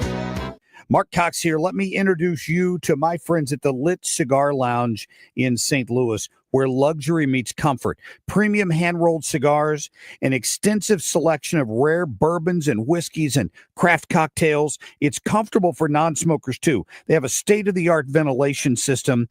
They have private lockers and live music every Friday night, perfect for date nights or business meetings or just winding down. Visit litstl.com. No matter what you're doing for July 4th, allow us to enhance your experience with music for fireworks. This is Ryan Wiggins from Wiggins America and the Andy Fry Show. This is the 5th annual Music for Fireworks starting at 8, and we will be the soundtrack to your evening. So we started a little bit this afternoon talking about the Diddy trial and the split verdict. Brad Young was talking about it. There was some thought earlier this morning by some of the experts who had said that maybe they would release him on bail, but they've denied that, right? They have. USA Today and many other sources saying he has been denied bail. And I'm sure they'll release more as this comes out. I think that's probably a good thing. I was actually surprised at how many people gosh. thought they were going to let him out. But just based on the way the verdict went down, maybe that's what they were basing it on. So this next guy we love because he did this for me many years ago. It's go time. It's go time. It's go, no go, lock and load, love him and leave him, smoke him if you got him, see him when I see it, because it's time for Mark Reardon time. That is George Shea. You're going to hear him and see him at the annual 4th of July Nathan's Hot Dog Eating Contest. He is the Major League Eating chairman. He's the voice of the event. He's the guy that puts it all together. George, how are you this afternoon? Welcome back. I'm doing very well. Thank you for having me. I remember last year, one of the storylines, and we asked you about this, and you were very diplomatic, if I remember. Joey Chestnut was not part of last year's contest, and you moved on. You still had a great contest. I watched it live. It's always fun to see. It's become an American tradition, if you will. But he's back, I hear, this year, isn't he? Yes. So we talked with him and his people all summer last year and up until the 4th. And, there was a good conversation, but we did not get it done. And then we were able to continue talking throughout the year. And it took a long time, but we all came together. It was very positive, and Joey is going to make a triumphant return on the 4th of July. That is outstanding news, and we're really happy to hear that. So one of the things I love about what you do, and I think you've shared some of the method to your madness before, you do these amazing introductions for all of these contestants. And I can't remember what you've told me in the past, but you work these up in your mind. You're not reading from a script when you do it, right? No, I'm literally sitting here now memorizing those, or trying. My week-old brain. I memorize them. I write them and memorize them. But that's got to be a little hard. I mean, I've always been impressed. I don't know how actors do it and some actors, by the way, I think they don't do very well. Directors will tell you that. But I mean, you have so much in so many contestants. Tell us about this year's contest. Is there any new aspects? Handicap the race, if you will, for us as well, George Shea. Okay, so in the women's contest, Miki Sudo is coming back. She has won 10 times. She's seeking her 11th championship. She has the female world record, which would be, for until a couple of years ago, the world record for all at 51 hot dogs and buns in 10 minutes. So it's very likely that she's going to win the female contest. And last year when Joey was out, there was talk of her joining the men's contest because people thought she might win that. So she's fantastic. She's ready to go. I saw her today. We were all volunteering at the food bank for New York City. Awesome. And she was there. In the men's contest, you've got Joey Chestnut, triumphant return, clearly coming on a tear, right? Wants to make a big statement, I suspect. And I saw him today at the Today Show, very good, looking very healthy, very fit, very ready to go. Patrick Bertoletti last year ate 58 hot dogs and buns to win.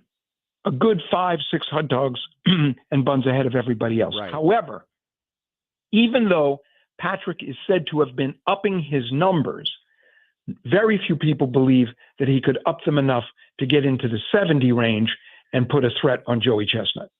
One of the things, I'm cross-checking some things here, Sue. I'm on the ESPN page, and where it says where and when can you watch the hot dog eating contest? Listen to this.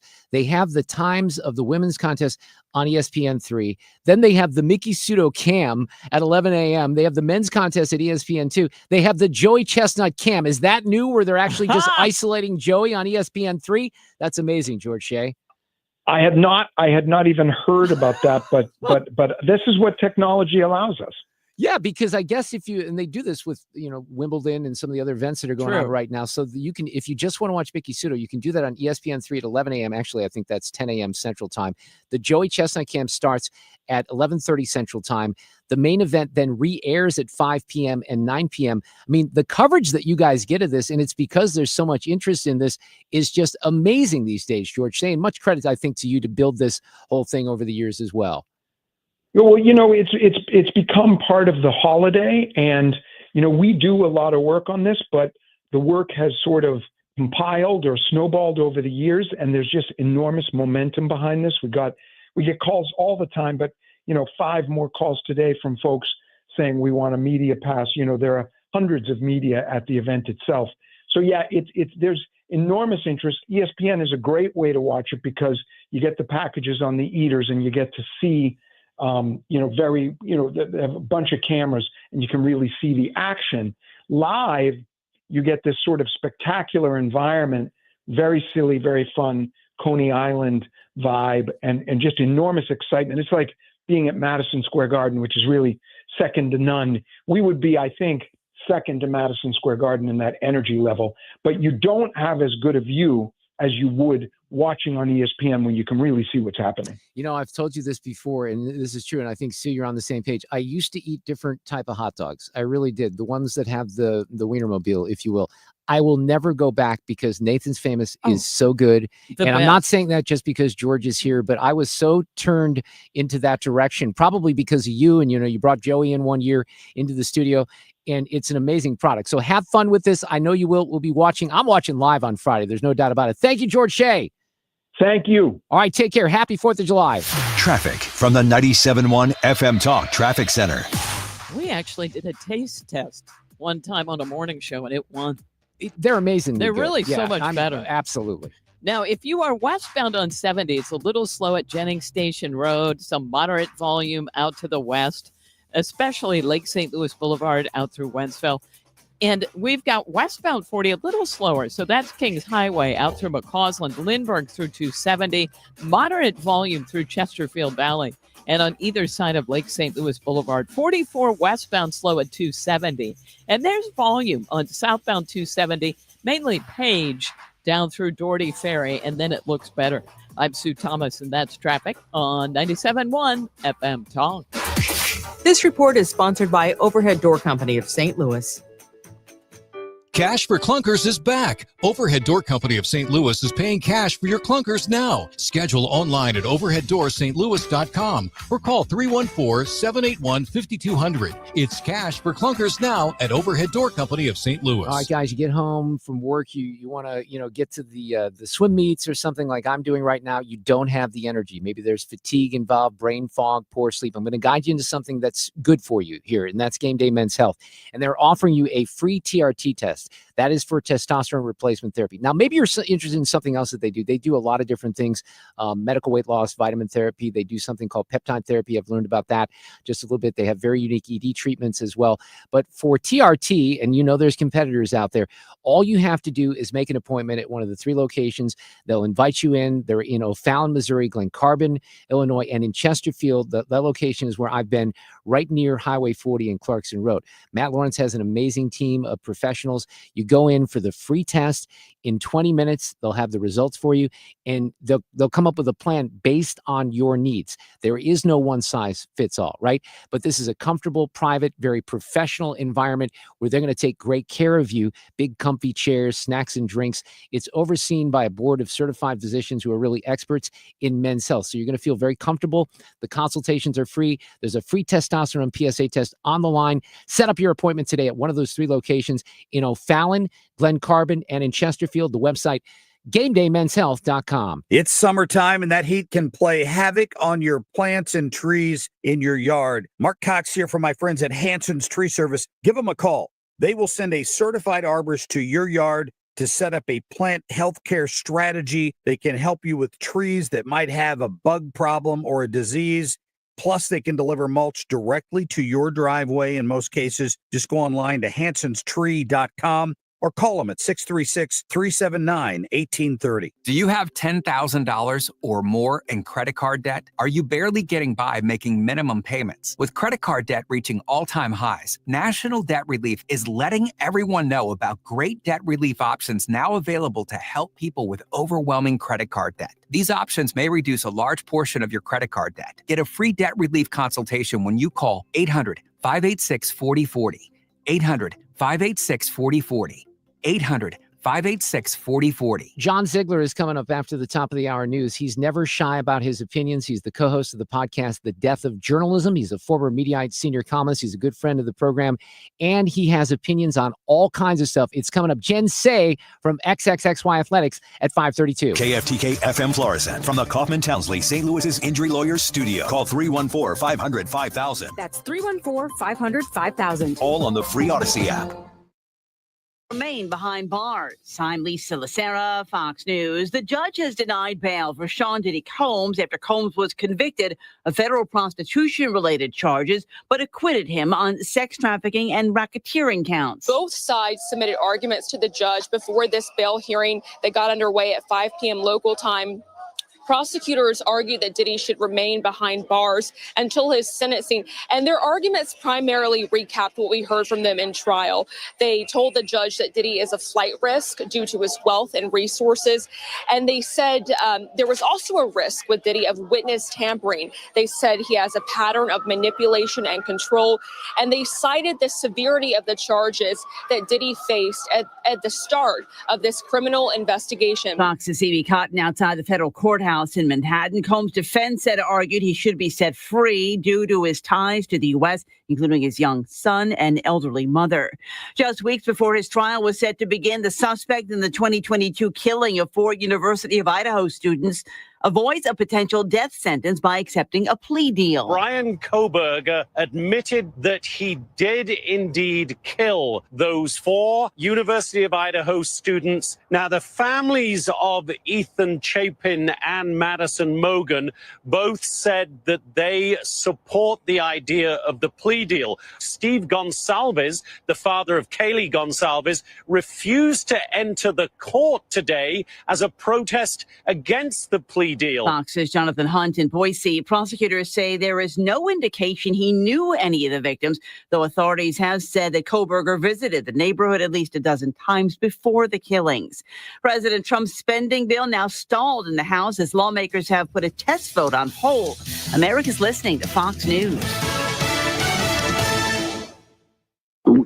Oh no, stomach issues again? Stomach issues? Who are you? Your pancreas. I could be the real reason for your diarrhea, gas, bloating, stomach pain, or loose oily stools. I thought it was my stomach. People often do, but any of these symptoms could mean having a condition called exocrine pancreatic insufficiency, or EPI. With EPI, the pancreas doesn't release enough enzymes to break down food, but EPI is manageable. Use the symptom checker on identifyepi.com and speak with your doctor. That's identifyepi.com. Sponsored by AbbVie. Millions of Americans take medicine like Ozempic and Zepbound. Many of them are overpaying by thousands of dollars a year. These GLP-1 medications for diabetes, weight loss, and more may not always be covered by your insurance, but GoodRx can help. GoodRx helps you save every month on prescriptions at over 70,000 pharmacies nationwide. Best of all, it's free to use. Check GoodRx to save on GLP-1s. Just go to goodrx.com/GLP. That's goodrx.com/GLP. GoodRx is not insurance, but can be used instead of insurance, including Medicare and other federal and state-funded programs. Air Comfort Service, heating, cooling, and insulation, weather. Lots of sunshine. Still have to call it comfortable humidity-wise, 89 for the high. Tonight, clear skies. Another delightful evening, 69 for the overnight low. On Thursday, sunny skies. A slow build back in the humidity as we go through the afternoon, and let's warm it up a couple of degrees, 93. Thursday night, clear skies, 73. Hot and humid for the 4th of July. This is 97.1 FM Talk. Chief Meteorologist Dave Murray. This hour of the Mark Reardon Show is sponsored by Gamma Tree Experts. Your trees deserve the best care. Call Gamma Tree Experts.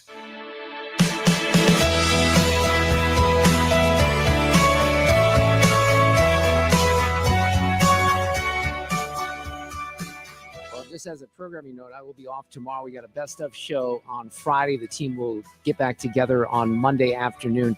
There's so much to talk about with John Ziegler. I don't even know where to start. He is the host of the podcast, The Death of Journalism, back with us from the West Coast this afternoon. How are you, John? Happy 4th of July week. You too, Mark. Always good to talk to you. You know, I was highlighting this a little earlier today because a lot of things are going right in this country. Gas prices are down. Egg prices are down. The stock market has rallied back to historic levels. I even saw Diet Coke on sale today. And, you know, not to minimize this, you still have the right to have freak-offs in this country, don't you, John? That's what we learned today. Well, that's a lot to digest there. First of all, you haven't been getting gas here in California recently, that's for sure, as I have, because we're still paying $5 a gallon here. It's cheaper here, much cheaper, I will tell you that. As far as the Diddy thing, look, I'm not an expert on the case, but it felt to me like the verdict was legitimate based upon the evidence. It felt to me as if a lot of the more salacious and horrendous allegations didn't have a whole lot of fire behind them. There were a lot of smoke from an evidentiary perspective, and also, I guess this is I'm not sure this is where you wanted to go with this, but I think people forget that when someone is as rich and famous as Diddy is and was, he can get people to do things that, in retrospect, seem absolutely crazy. And, you know, there is an issue of consent in this country. Yes. Where, you know, and it's kind of what you were implying with freak-offs being legal. I mean, I get why people were horrified by the allegations, but the evidence to me was that they voluntarily participated for the large, you know, to a large degree. And I'm sorry, that might be horrendous, but it's not really illegal, at least not yet. So I'm not that outraged by the verdict, really. Well, I think the jury, it was pretty illustrative, if you will, because the jury didn't take very long. I mean, I think they agree that there were things that were consensual. It's salacious, and I didn't follow it that closely, John, because we didn't have a lot of media, attention here nationwide until, the verdict or the start of the trial, as we often do. But you retweeted someone today who was responding to Alex Berenson, who said, you don't find it weird that Bill Cosby can be found guilty 40 years after a supposed crime with zero evidence, but the lone testimony of supposed victims, yet Diddy isn't when there's dozens of witnesses and video. I mean, that is a little weird, but reasonable doubt still plays a role. Actually, again, not to belabor it, but I think there are some similarities between the Cosby and the Diddy situation. I think people are forgetting the level of celebrity that Bill Cosby enjoyed during the time period when those allegations happened. And a lot of times, I'm not defending the behavior at all, but I do think people forget that people might consent to the things that in years later, especially when there's money on the table, they might go, I didn't really consent to that. Well, people do crazy things for celebrities, I think is my main point. Yeah. And I'm not sure people fully understand and realize that. That doesn't mean they can't commit crimes, but I do think it's a factor that, especially the media, ironically, since the media glorifies celebrity, never fully comprehends this issue of consent and how we might lose our minds when dealing with a legitimate celebrity like a Diddy or a Bill Cosby in his heyday. On the topic of the media, I got a couple of media things. I do want to get your thoughts on the big, beautiful bill here in a second and the bromance that has, reignited between Ron DeSantis and President Trump. But what your thoughts on the Paramount deal? Because obviously Trump was looking for, 20 billion, then 40 billion. He gets 16 million in this, but this is an interesting case. And obviously the rest of the legacy media is losing their minds on this stuff because of the 60 Minutes and the Face the Nation situation. I'm in a very unusual situation here because obviously, as you mentioned, I host a podcast called The Death of Journalism. I despise the modern media. I for my entire career, I have been critiquing the so-called mainstream, now known as legacy media. So I'm not a fan. And what CBS did in that 60 Minutes editing situation with Bill Whitaker and Kamala Harris was totally wrong. However, it was not illegal, and it should not be illegal, and it should not be a situation where a sitting president of the United States intimidates a major corporation with the clear implication that his government will not approve an impending sale unless they cave to his wishes to make it look like somehow, the election was rigged against him. I think this was extremely dangerous, very wrong. It's absurd that Paramount caved. It is an indication of just how broken the media business model is now, where journalism, Mark, and this is, I think, the key part of this whole equation, journalism is no longer not only not a moneymaker, really, for these people, it's a nuisance.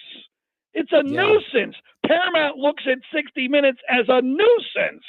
And this was a payoff for a sitting president to get off their back and approve a sale. And if this was done by a Democratic administration, MAGA world and Republicans would be screaming bloody murder, and rightfully so. So I am totally against what has happened here, it's not really Trump's fault, although he shouldn't be suing media outlets as a sitting president, but he knew that he had the leverage here, and like a mob boss, he used it, and Paramount caved, and journalism died just a little bit more because of it. But they caved because of the sale, the impending sale, right? Sherry Redstone wanted to get out of this deal. That was the narrative all along, wasn't it?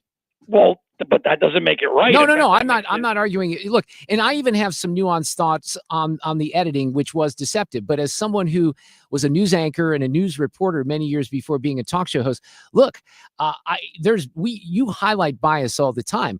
I highlight bias all the time.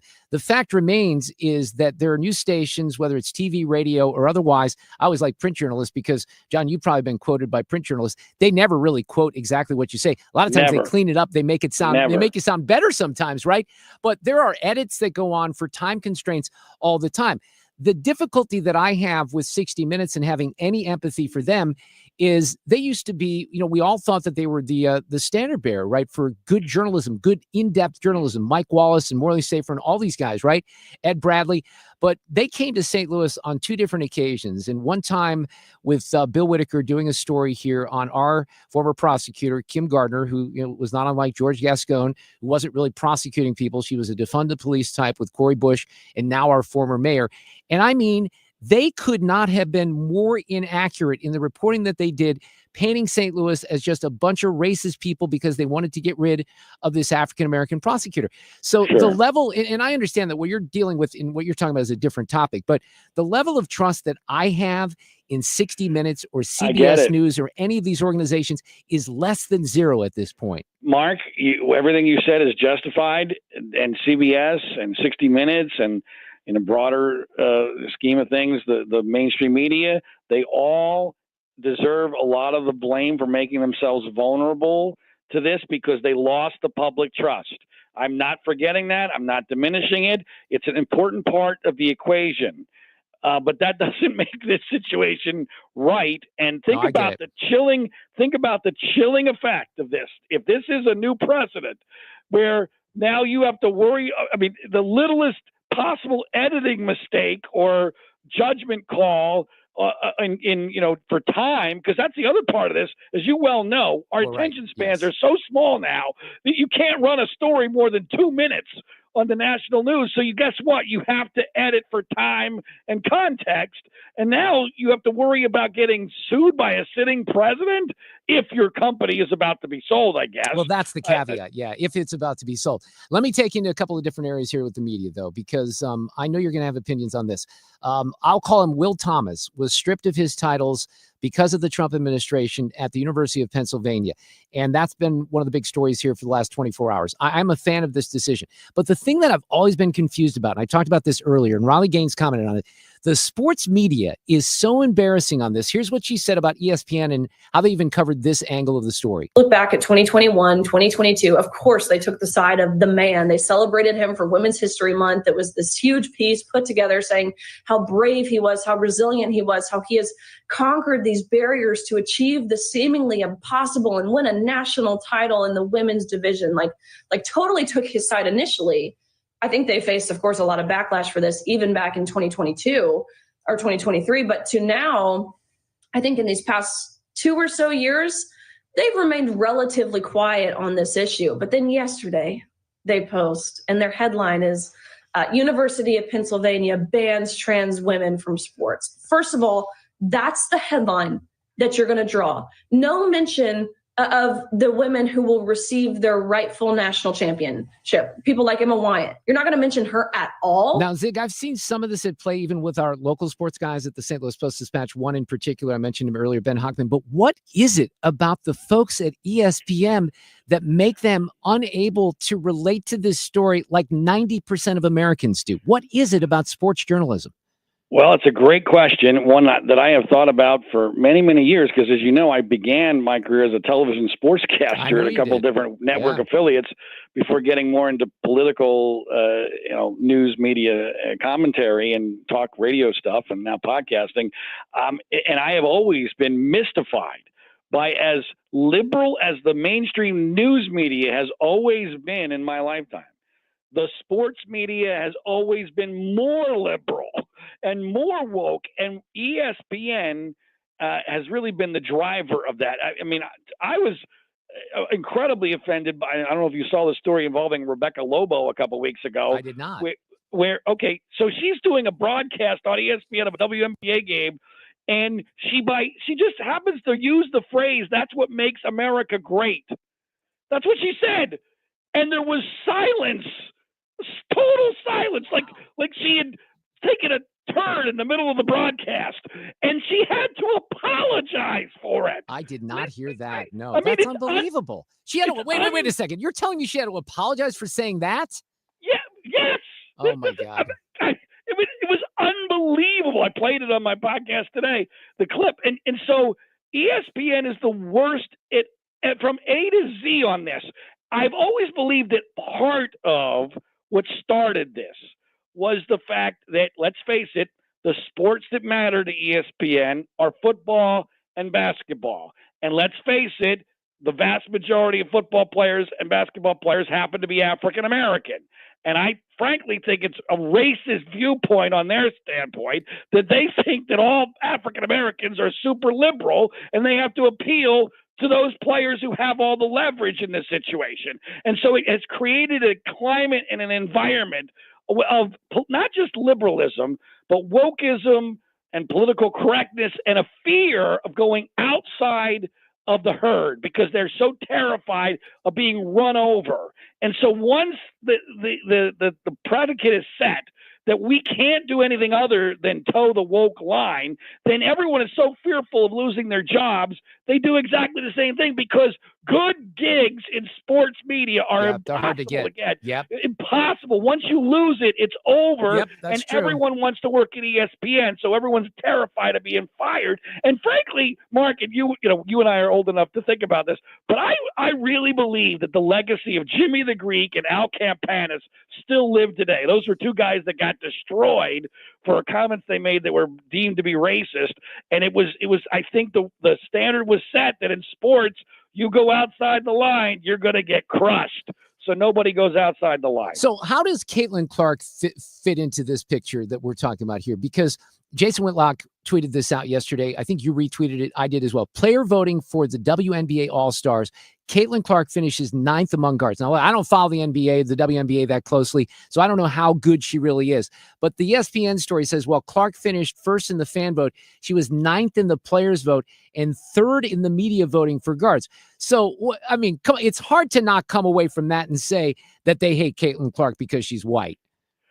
Well, they clearly have jealousy of Caitlin Clark. So why do they have jealousy of Caitlin Clark? And I think there are potentially other reasons than race. However, race clearly is one of them. And we know this for a number of reasons, one of which is just the physical attacks that she has taken and the fact that she is so popular because and I'm not somebody that's afraid of this issue.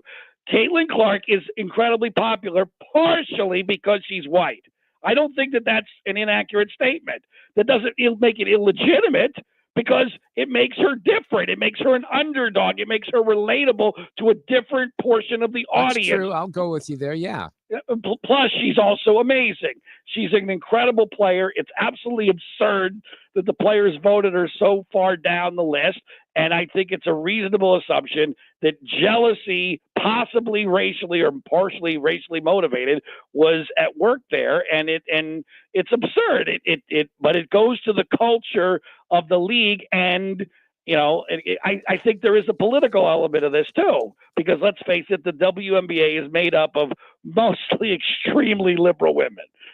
I think that's fair to say. All right, I have a soundbite here. I'm guessing you might have heard it, but if you haven't, I'm going to play it for you.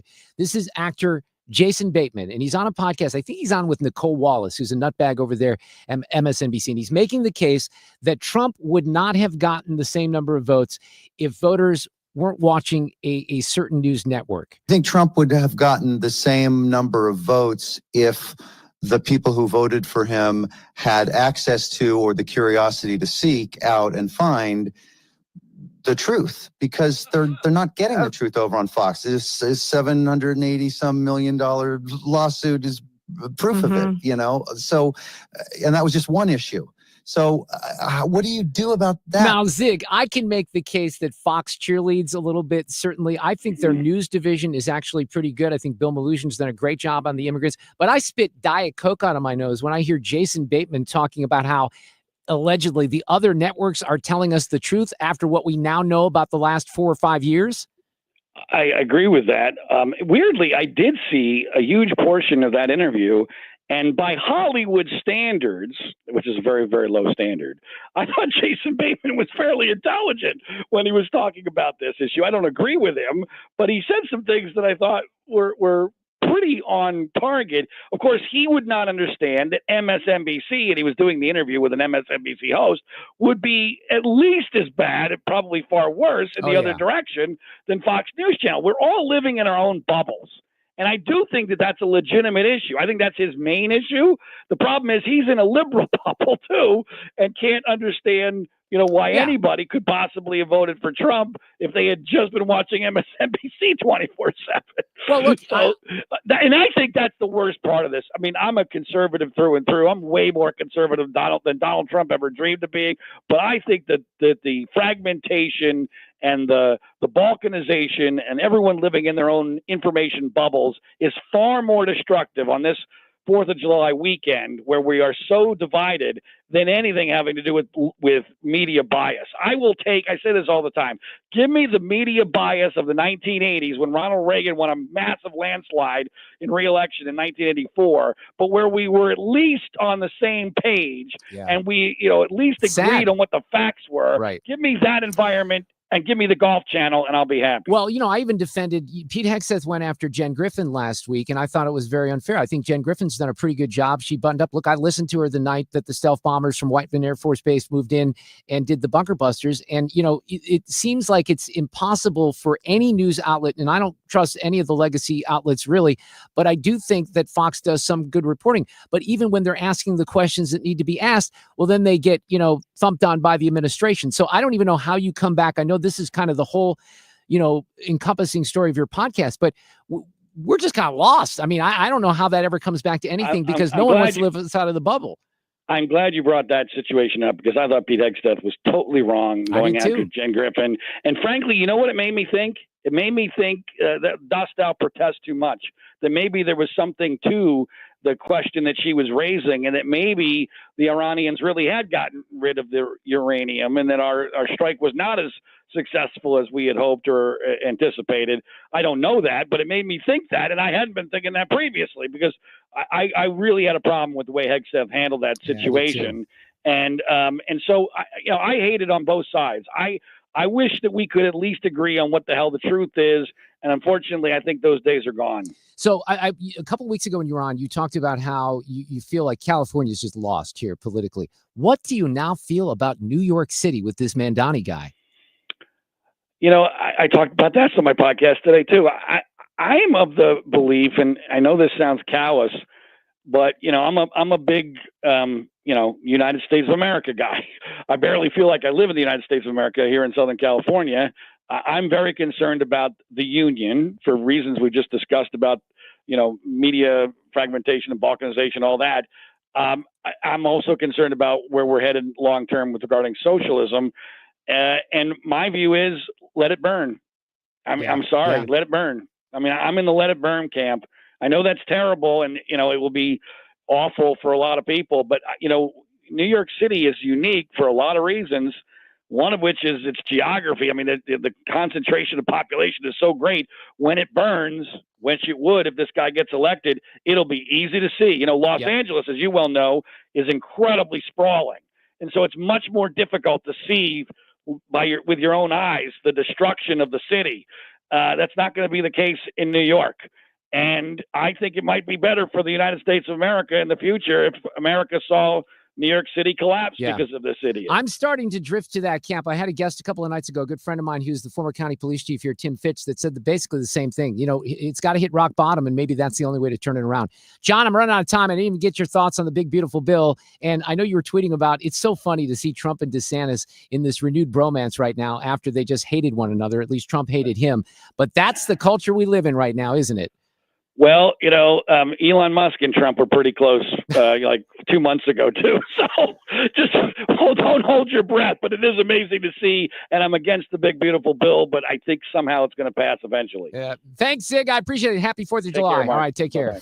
Traffic from the 97.1 FM Talk Traffic Center. On the roads, we've got some volume out there. It's not terrible. Northbound 170, slowing at 70. Southbound has some volume, especially as you approach the Forest Park Parkway and it goes down through 64. Now, westbound 64 still lining up near Kings Highway, out past McCausland, a little slow at 270 and Boone's Crossing, and then from Highway N out through 70. But 70 westbound, slowing at Jennings Station Road, just not bad past the airport. In fact, it's eastbound that's a little slow past Lambert tonight. And westbound doesn't line up again till Highway A. Southbound 270, it's slow pockets. It's Page down through Doherty Ferry, a little bit of Gravois. Southbound 55 is slowing at Bates. I'm Sue Thomas, and that's traffic on 97.1 FM Talk. This report is sponsored by McKelvey Homes. Hi, I'm Jim Brennan at McKelvey Homes. Have you always wished for a brand new home in an established neighborhood? Select one of our move-in ready custom homes throughout St. Louis, or we will build on your lot. Visit McKelveyHomes.com and move up to McKelvey. If you go online to igotfloor.com, Michael's Flooring Outlet's great website, you'll see a litany of reviews. They're all rave reviews, right? Well, every company does that, right? They're just going to put the good reviews up. Well, you'll see a couple that might not be 5-star, but they're mostly 4-star. And I can say from experience with working with Mike Reynolds and the team, they do a great job. Here's Steve, who says, this has been my go-to flooring place for nearly 30 years. They've been around for a long time. That speaks to experience. Absolutely never issues with great pricing, but more important, fantastic install and customer service. I've gotten a chance to know Mike Reynolds and his team. He cares deeply about customer service. Here's David, who says, gave me a great deal on a remnant. Joanne says, I'm very happy with this company on our trip today. We'll go forward to order our carpet from there, waiting for their person to call, get our house measured. They'll come out. They'll do that for you. You can do a lot of the homework on the website. You can apply for financing. You can upload a picture and get inspiration. You can contact the team. But again, there's a different way to do it. They're open 6 days a week. They'll be closed on Sunday. My guess is that Mike will give them the day off on the 4th of July as well. I have to check into that. But they're in St. Peter's in a legendary store in Old Town St. Peter's on 116 Main Street. A great store in Dart and Prairie. There was a time a couple of summers ago where both those stores were closed because of flooding. They're back open right now. And then a great location in Creve Coeur as well. If you go in one-on-one to the store, you'll have an amazing experience as well. And you're going to get something a lot better than someone at a big box store who has not really worked in this industry at all, doesn't know the technology, doesn't know how the carpet or the flooring that you might put in your home fits your lifestyle. You're going to get that at Michael's Flooring Outlet, igotfloor.com. Hey, it's Matt, your leaf filter trusted pro. Gutters are an often neglected part of the home. They're also one of the most important. Clogged, overflowing gutters can cause serious problems like foundation damage or basement flooding, which can cost thousands of dollars to fix. Let's face it, cleaning gutters yourself is not only a hassle, it can be dangerous.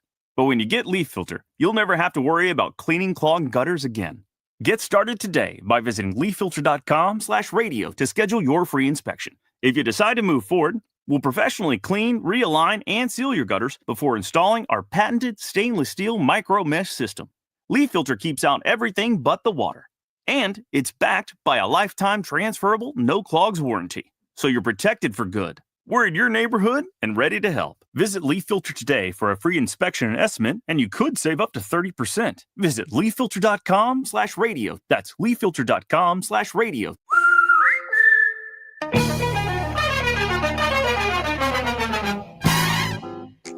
Jen Say from XXXY Athletics is coming up, but I had to get this in this afternoon. You know who Jelly Roll is, Sue Thomas, I do, right? yes. Did you see what The Rock posted today? They've been buddies on social media for like 10 years, and then they finally met. Yeah, but this is what's interesting. And I've had my own mental health challenges as of late. But here's what he tweeted out. He says, a brotherly hug almost 10 years in the making for Jelly Roll. Several years ago, roughly 2017, Dwayne Johnson says, I was going through a very hard thing at the time. I was struggling. My mental wellness turned into my mental hellness. Unfortunately, I know that too well, especially the last couple of months. I'm trying to get through it myself. But he says, many of you know the drill. You put on the face, show up to work, smile, and get through it. Perhaps not the healthiest thing to do, but it's what I was used to doing at the time. And then he says a song came on through my headphones one morning on a random shuffle playlist. It was called Only from Jelly Roll. Play a little bit of the song here. If the darkness inside of me's finally taking my soul. He said the words moved him so much that he reached out to Jelly. I said, you don't know me and I don't know you, but this song of yours is helping me through some of the stuff I'm dealing with. I just called to say thank you, brother. And he says our bond was born. So one of them, I think Jelly Roll is on American Idol right now. So yesterday this happened. I've been waiting a decade for this hug, baby. I've been waiting a decade for this hug, baby. Come here. I love you, baby. I love you. God, so good to see you, Papa. How you doing, man? Oh, man. Jelly Roll and I have been buddies for almost 10 years. texting, showing love, support, always there for each other. Whatever you need, I got you. We've never met. So yesterday at American Idol was the first time we ever met. And it was very special. So he gave him a gift. I'm going to skip through this a little bit, but he gave him this old cheap postcard of a little motel that's called the Alamo Plaza in South Nashville. And Dwayne Johnson told the story to Jelly. He says, when he was 15 years old, I was forced, family was evicted, to leave Hawaii and to make it to Nashville to live with my dad. That didn't work out. So I wound up living with a stranger in this little spot on this road, Murfreesboro Road, that has since been torn down and is no longer there. Downtown Bruno was that stranger's name. And to this day, he's one of the best and most special friends I have. Just like Jelly, a very special friend. So he gives him the gift. I love that. This is relationship. How about this, man? You just mentioned Craig Morgan. How about that? No way. Just listening to. Crazy. The man can't get a woman off his mind. So he was talking about Craig Morgan. He had it on his playlist. So he shows him his iPhone that he was just playing the song. My phone, I opened it up. I was just listening to Craig Morgan pulling up here in my pickup truck.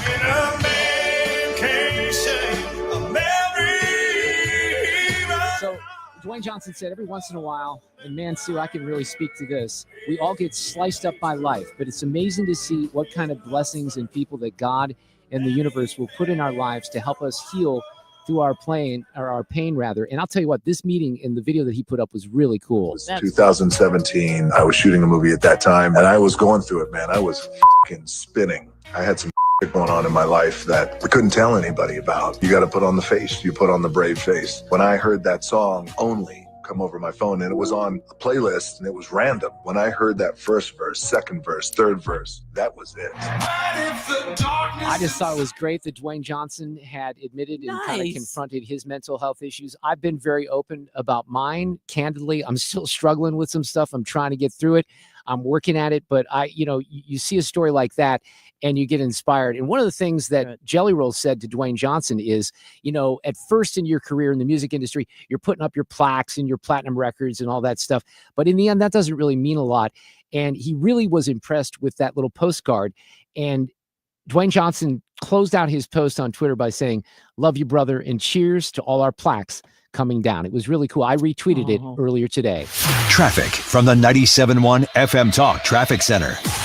Kind of gave me the goosebumps. Okay. It should. It's one of those moments that should do that. I'm glad you had that effect. We've got emergency vehicles westbound 70 past Jennings Station Road, and they've got the two right lanes blocked. Look for some slow-moving traffic behind that. It's also slow out at Highway A through Wentzville. 64 lines up. It's mainly approaching Hampton out through McCausland. Eastbound is slow at 170. And southbound 170 is slow, headed for 64. Then out west, the lineup is Highway N out through the 70 split. 55 looks good. And if you're headed into Illinois, we look fine on the bridges downtown. This report brought to you by Point with an E Pest Control. I'm Sue Thomas with traffic on 97.1 FM Talk. Point Pest Control is reminding you it's time to spray for mosquitoes. How can something that tiny interrupt your outside gatherings? Have Point Pest Control spray today so your next outside gathering is mosquito-free. 636-798-0023. Mention Annie to save an additional 10%. PointPestControl.com. If you're in the market for a car, whether it is a car for your everyday use, a weekend car, a motorcycle, I'm going to guide you into a great buying and selling experience, and that's Master Cars Inc. in Granite City. It is a used car dealership with new car caliber. I've known these guys now more than a decade. I have purchased many vehicles from them. We had to depart with a beautiful orange crush Jeep Wrangler several years ago because they were giving us a good price and my kids were off to college and we weren't using it as much. We still miss that car so dearly, but we sold it to Master Cars Inc. and got a great price. So keep that in mind. If you have a great car that's in great shape, they'll buy it for you, or not for you. That I'm gifting people a car from Alex and Gary. I don't think they'd appreciate that, but they'll buy it from you. You can also trade it just like you can in a traditional dealership. But if you need a vehicle, a particular vehicle, we have a Toyota 4Runner right now. You can go to them and say, I want a Toyota 4Runner or a Subaru or whatever the brand, make, and model is, and say, I want it in this color with these features. and this many miles, because the price is going to be affected by how many miles. They're going to put you in a vehicle that they believe in, that they trust. You might not want a truck from up in the northern hemisphere where there's a lot of salt damage, right? Alex and Gary are dialed into nuances when it comes to buying and selling vehicles. They're awesome. You're going to love them. The website, mastercarsinc.com. They're in Granite City, mastercarsinc.com. Hi, this is Steve Butts with the Crawford Butts Insurance Agency.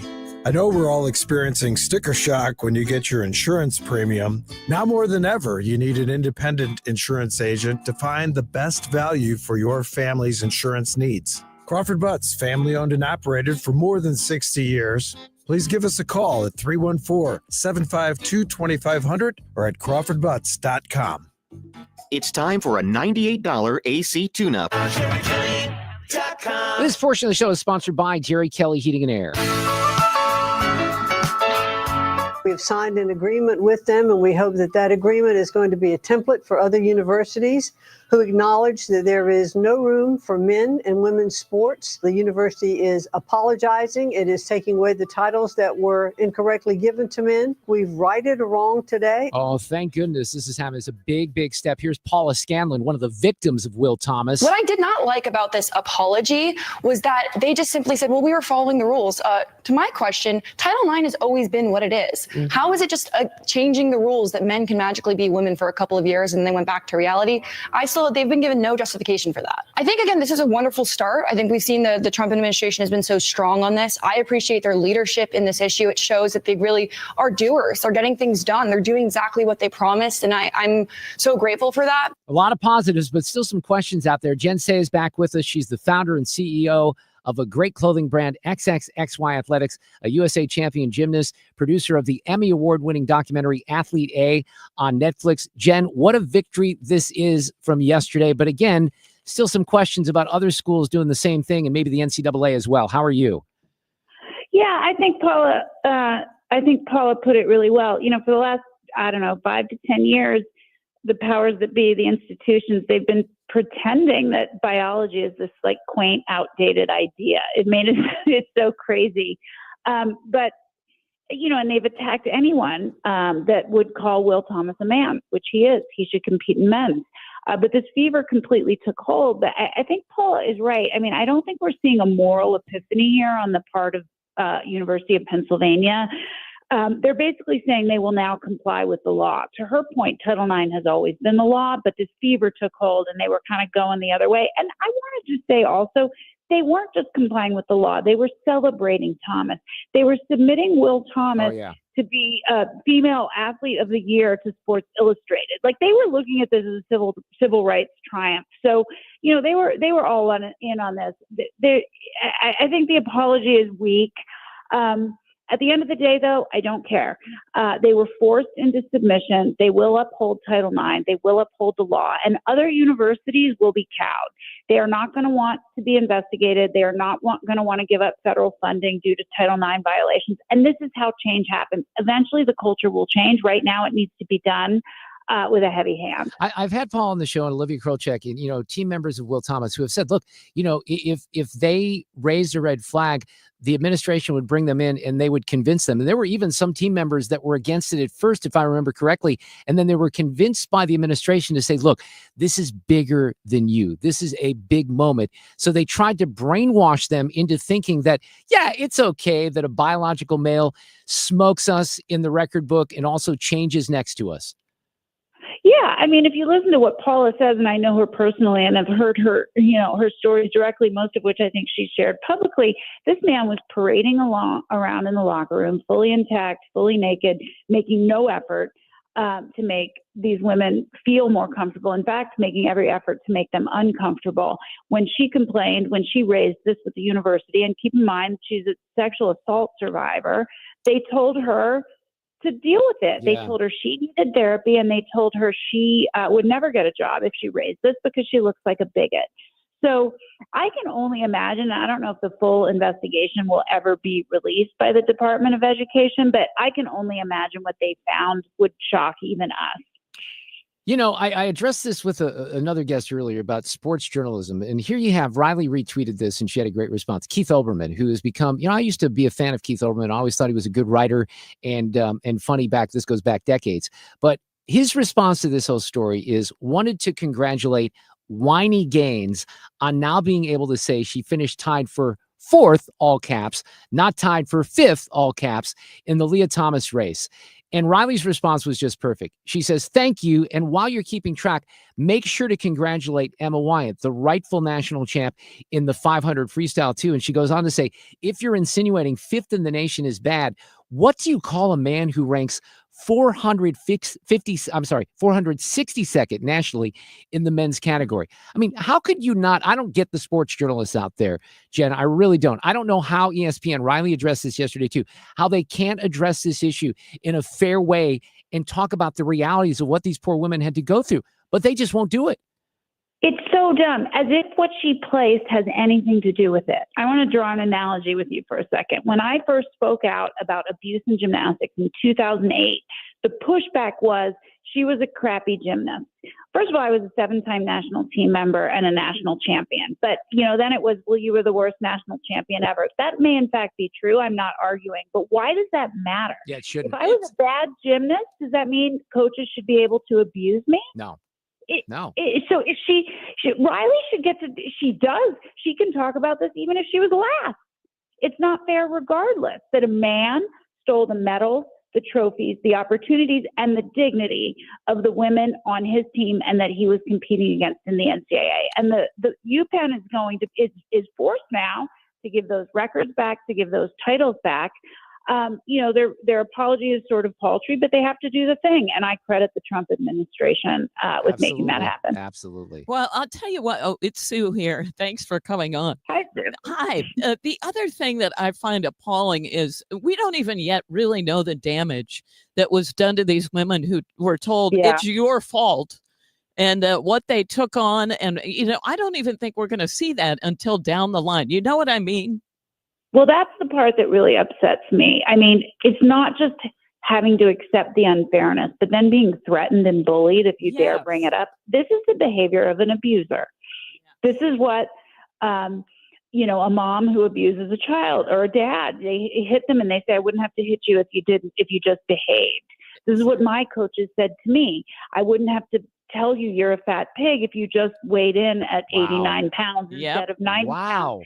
This is the behavior of abusers, and that's the erasure we're talking about. Any young girl who dares to stand up in her own defense is called a bigot, is called a transphobe, is called every name you can think of, and most aren't as strong as Paula. Most won't continue. What they did to Paula is what forced the other young women to be silent because they don't want to go through it. I get it. But it's not fair, and Paula persisted, and some of the other team members did as well, and this is the right outcome. I just don't want people to think it's over because, like I said, this university has had no moral epiphany. I don't know if you guys followed the headlines and some of the kind of mainstream press on this, but places like CNN, the Washington Post, the BBC, their headlines were all about how trans women are not allowed to compete in sports anymore. False, they can compete in men's, and how, Thomas's victories are being erased. No, it's ridiculous. He is forced to give back the prizes to the women who actually deserved them. Exactly. That's it. Well, one more topic here, and this ties it. So one of the things that's always been a mystery, I think you and I have talked about this before, why don't more female athletes come forward and really take a stand on this, like active female athletes? Here's Riley on this. I hope so. I hope we see the likes of Caitlin Clark and Angel Reese. Of course, we saw where Simone Biles was on this issue, which is really sad. Yeah, we did. Venus and Serena Williams. I mean, I can think of so many athletes, female athletes with prominent platforms who I would just love to link arms with in this battle, who would celebrate this and praise again the actions that we have seen from the Trump administration. Although, again, based on what we've seen the past few years, hopefully it's more likely now. But again, I still think a long shot, which is really tragic. It is. And Jen, I have not spoken with you since this all happened with Simone Biles. And as a gymnast, I'm very curious to hear what you said, because I chronicled that, pretty in depth with the back and forth. I remember on that Friday night, it got a little crazy on the X, formerly Twitter, between those two. And then Simone Biles comes out with that apology. I'm curious about your interpretation of that. Yeah, she apologized and then nuked her account. I think it's still not back. Right. My feeling is there were some people that think she didn't write the tweet. I think she did. I think it was just sort of an impetuous thing, and I think she thought everybody would agree with her and give her lots of likes. Agreed. And, yes, queens, and then she didn't get it because Riley has broad-based support, because the issue has broad-based support from the left, from the right. 80% of Americans agree that women's sports should be for women because it's the common sense position. Everybody knows men and women are different. But Simone was in her little bubble and she thought she'd get lots of high fives, and that's not what happened. Many people came out of the shadows to support Riley, and she was forced then to give an apology because, frankly, what I think happened is the PR ladies at all the various companies that she is an endorser for started to panic that they would be Bud Lighted, and they called her management and they were like, "You need to deal with this." And they all got in a room and they wrote a really garbage apology, which certainly made no sense. I mean, it sounded AI generated. It didn't sound like Simone.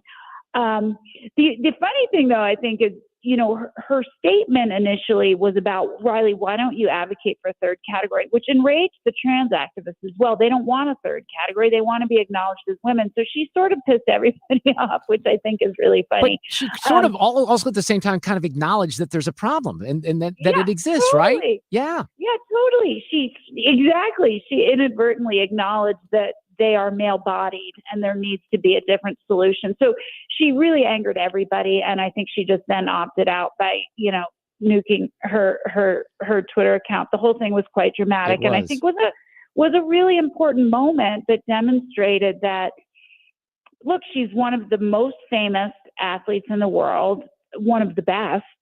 Did you know Simone Biles went 10 years without losing a competition she entered? I mean, what other athlete? Wow. That is incredible. That's incredible. It's pretty remarkable. And yet it was Riley that got the support because she's representing the common sense position of most Americans. So I do think when we get to the end of this and when everything is kind of resolved and we've all returned to common sense, I think that will be viewed as a bit of a turning point. That said, there are no world-class professional or Olympic level athletes speaking out in defense of women's sports. And I think there won't be for quite some time.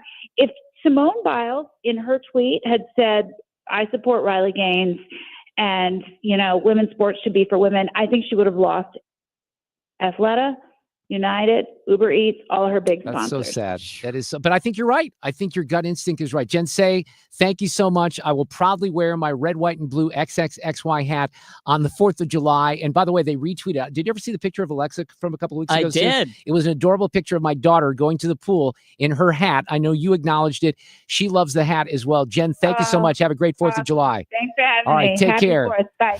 Traffic from the 97.1 FM Talk Traffic Center. We had an earlier incident westbound 70 near Jennings Station Road. Looks like things are looking a little bit better through there. Eastbound 70, though, seems to be slow at Florissant Road. Now, out west, 70, just moderate volume, Highway A out through Wentzville. 64 is jammed at Highway N out through the 70 split. And other than that, we're in pretty good shape. Now, southbound 170 is slow at eastbound 64. But we are quiet on the bridges. If you're headed into Illinois, things look great. I'm Sue Thomas, and that's traffic on 97.1 FM Talk. Audio cut of the day is just around the corner. This report is sponsored by Overhead Door Company of St. Louis. If you need a new garage door, this could be your lucky day. Entries are now open for the $5,000 sweepstakes at Overhead Door Company of St. Louis. A winner will be chosen at random to receive $5,000 towards new garage doors, openers, or front entry doors of their choice. Enter now at overheaddoorslouis.com. You might hear me from time to time, like maybe right now, talking about James Hardy fiber cement siding. Well, what the heck is that? It is a great product that they specialize in here in St. Louis at Banner Construction. And if you want to know a little bit more about what it all is, it's a building material used for businesses and homes, and it's a blend of cement, sand, and cellulose. If you go to the bannerconstruction.com website, they actually have a video up there, like a flyover video, which will tell you all the highlights, how it's very termite and pest resistant. It is mold, mildew, and rot resistant. There's a lot of advantages: low maintenance, great warranty, durability. There's a good ROI as well. And if you're going to put a product like James Hardy fiber cement siding on your home, which is the best. It's the best in the industry, and they've had a lot of success. 10 million plus homeowners in the USA have installed Hardy siding to protect and beautify their homes. Well, you want to go with the best, and that's Banner Construction. They have a great process, which can all start with a free in-home design consultation. They also specialize in Pella replacement windows. Those have an amazing litany of benefits as well. And Banner specializes in both. The website has all kinds of information, including that flyover video that I talked about. BannerConstruction.com, or set up an appointment today at 314-569-1050 and have a banner day. 97.1 FM Talk is proud to support the first ever Brendan Donovan charity clay shoot happening Thursday, August 7th at Strathelbyn Farms Club in Weldon Spring. Join Cardinals standout Brendan Donovan, teammates, and local celebs for a day of clay shooting and community, all to benefit Team Red, White, and Blue and their mission to support veterans' health and wellness. Don't wait. Sponsorships and shooter spots are going fast. Visit teamrwb.org/Donovan now to sign up. Show your support and make a difference for those who've served. 97.1 FM Talk, backing our veterans every step of the way. Is your home, business, or church looking tired, chalky, or in need of curb appeal? Go Rhino. Tired of painting year after year? Go Rhino. Our unique 3M ceramic technology is perfect for brick, stucco, aluminum, steel, color lock masonite, and more. It's backed by our 25-year transferable warranty to not chip, crack, or peel. Great if you're staying, and even better if you're selling. Our ceramic coating allows you to maintain all of your architectural features. The decision to do vinyl will leave your home looking like a plastic moldy box. With Rhino Shield, in 15 years, your home will still have that, wow, it looks like you just got it painted. We've done large condo complexes, parking garages, pole barns, and commercial strip malls. We coat sloped and flat roofs to extend their lives too. Evaluations are free. 877-25-RHINO or 877-25rhino.com. See what we did there? Genius. Tell them, ladies. No paint, don't Rhino. Go Rhino Shield. Never paint your house again. Rhino Shield.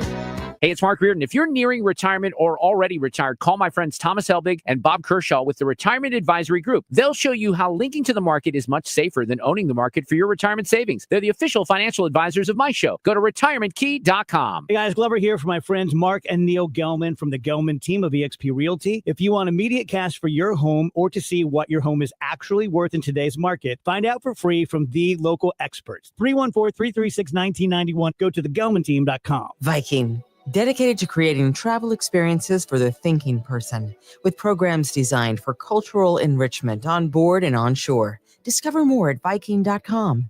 That's Viking.com. Viking.com. The Annie Fry Show. Like Trump said, I'm looking at the people in this party who are seeing great progress in the things that they voted for, and I'm going, they don't know what the F they're doing. It's just what it feels like to me. The Annie Fry Show. Weekdays from noon to 3. I always love when Sue responds to the bumper music, and Toto has that effect, not on you, but on a lot of people, I think. But let's do this here this afternoon. This is a good one. Stand by. Playback ready.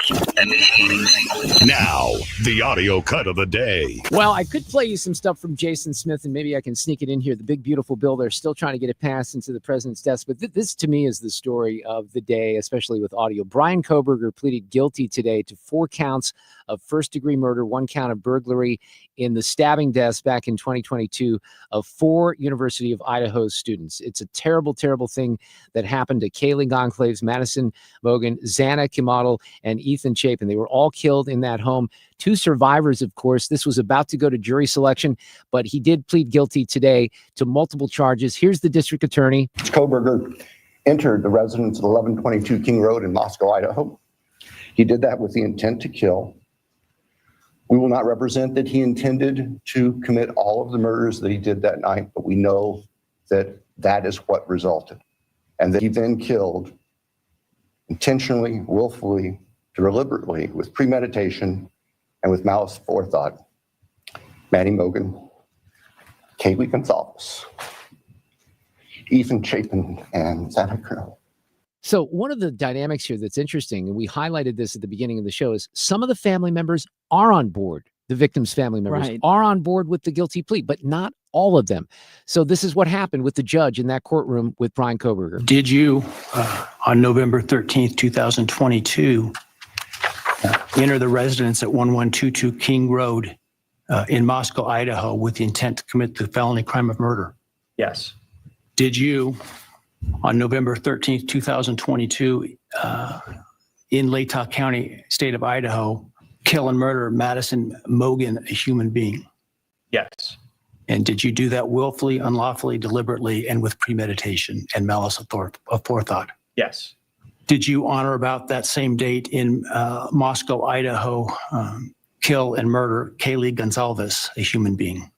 Yes. And did you do that willfully, unlawfully, deliberately, and with premeditation and malice of forethought? Yes. And did you on that same date in Moscow, Idaho, kill and murder Xana Kernodle, a human being? Yes.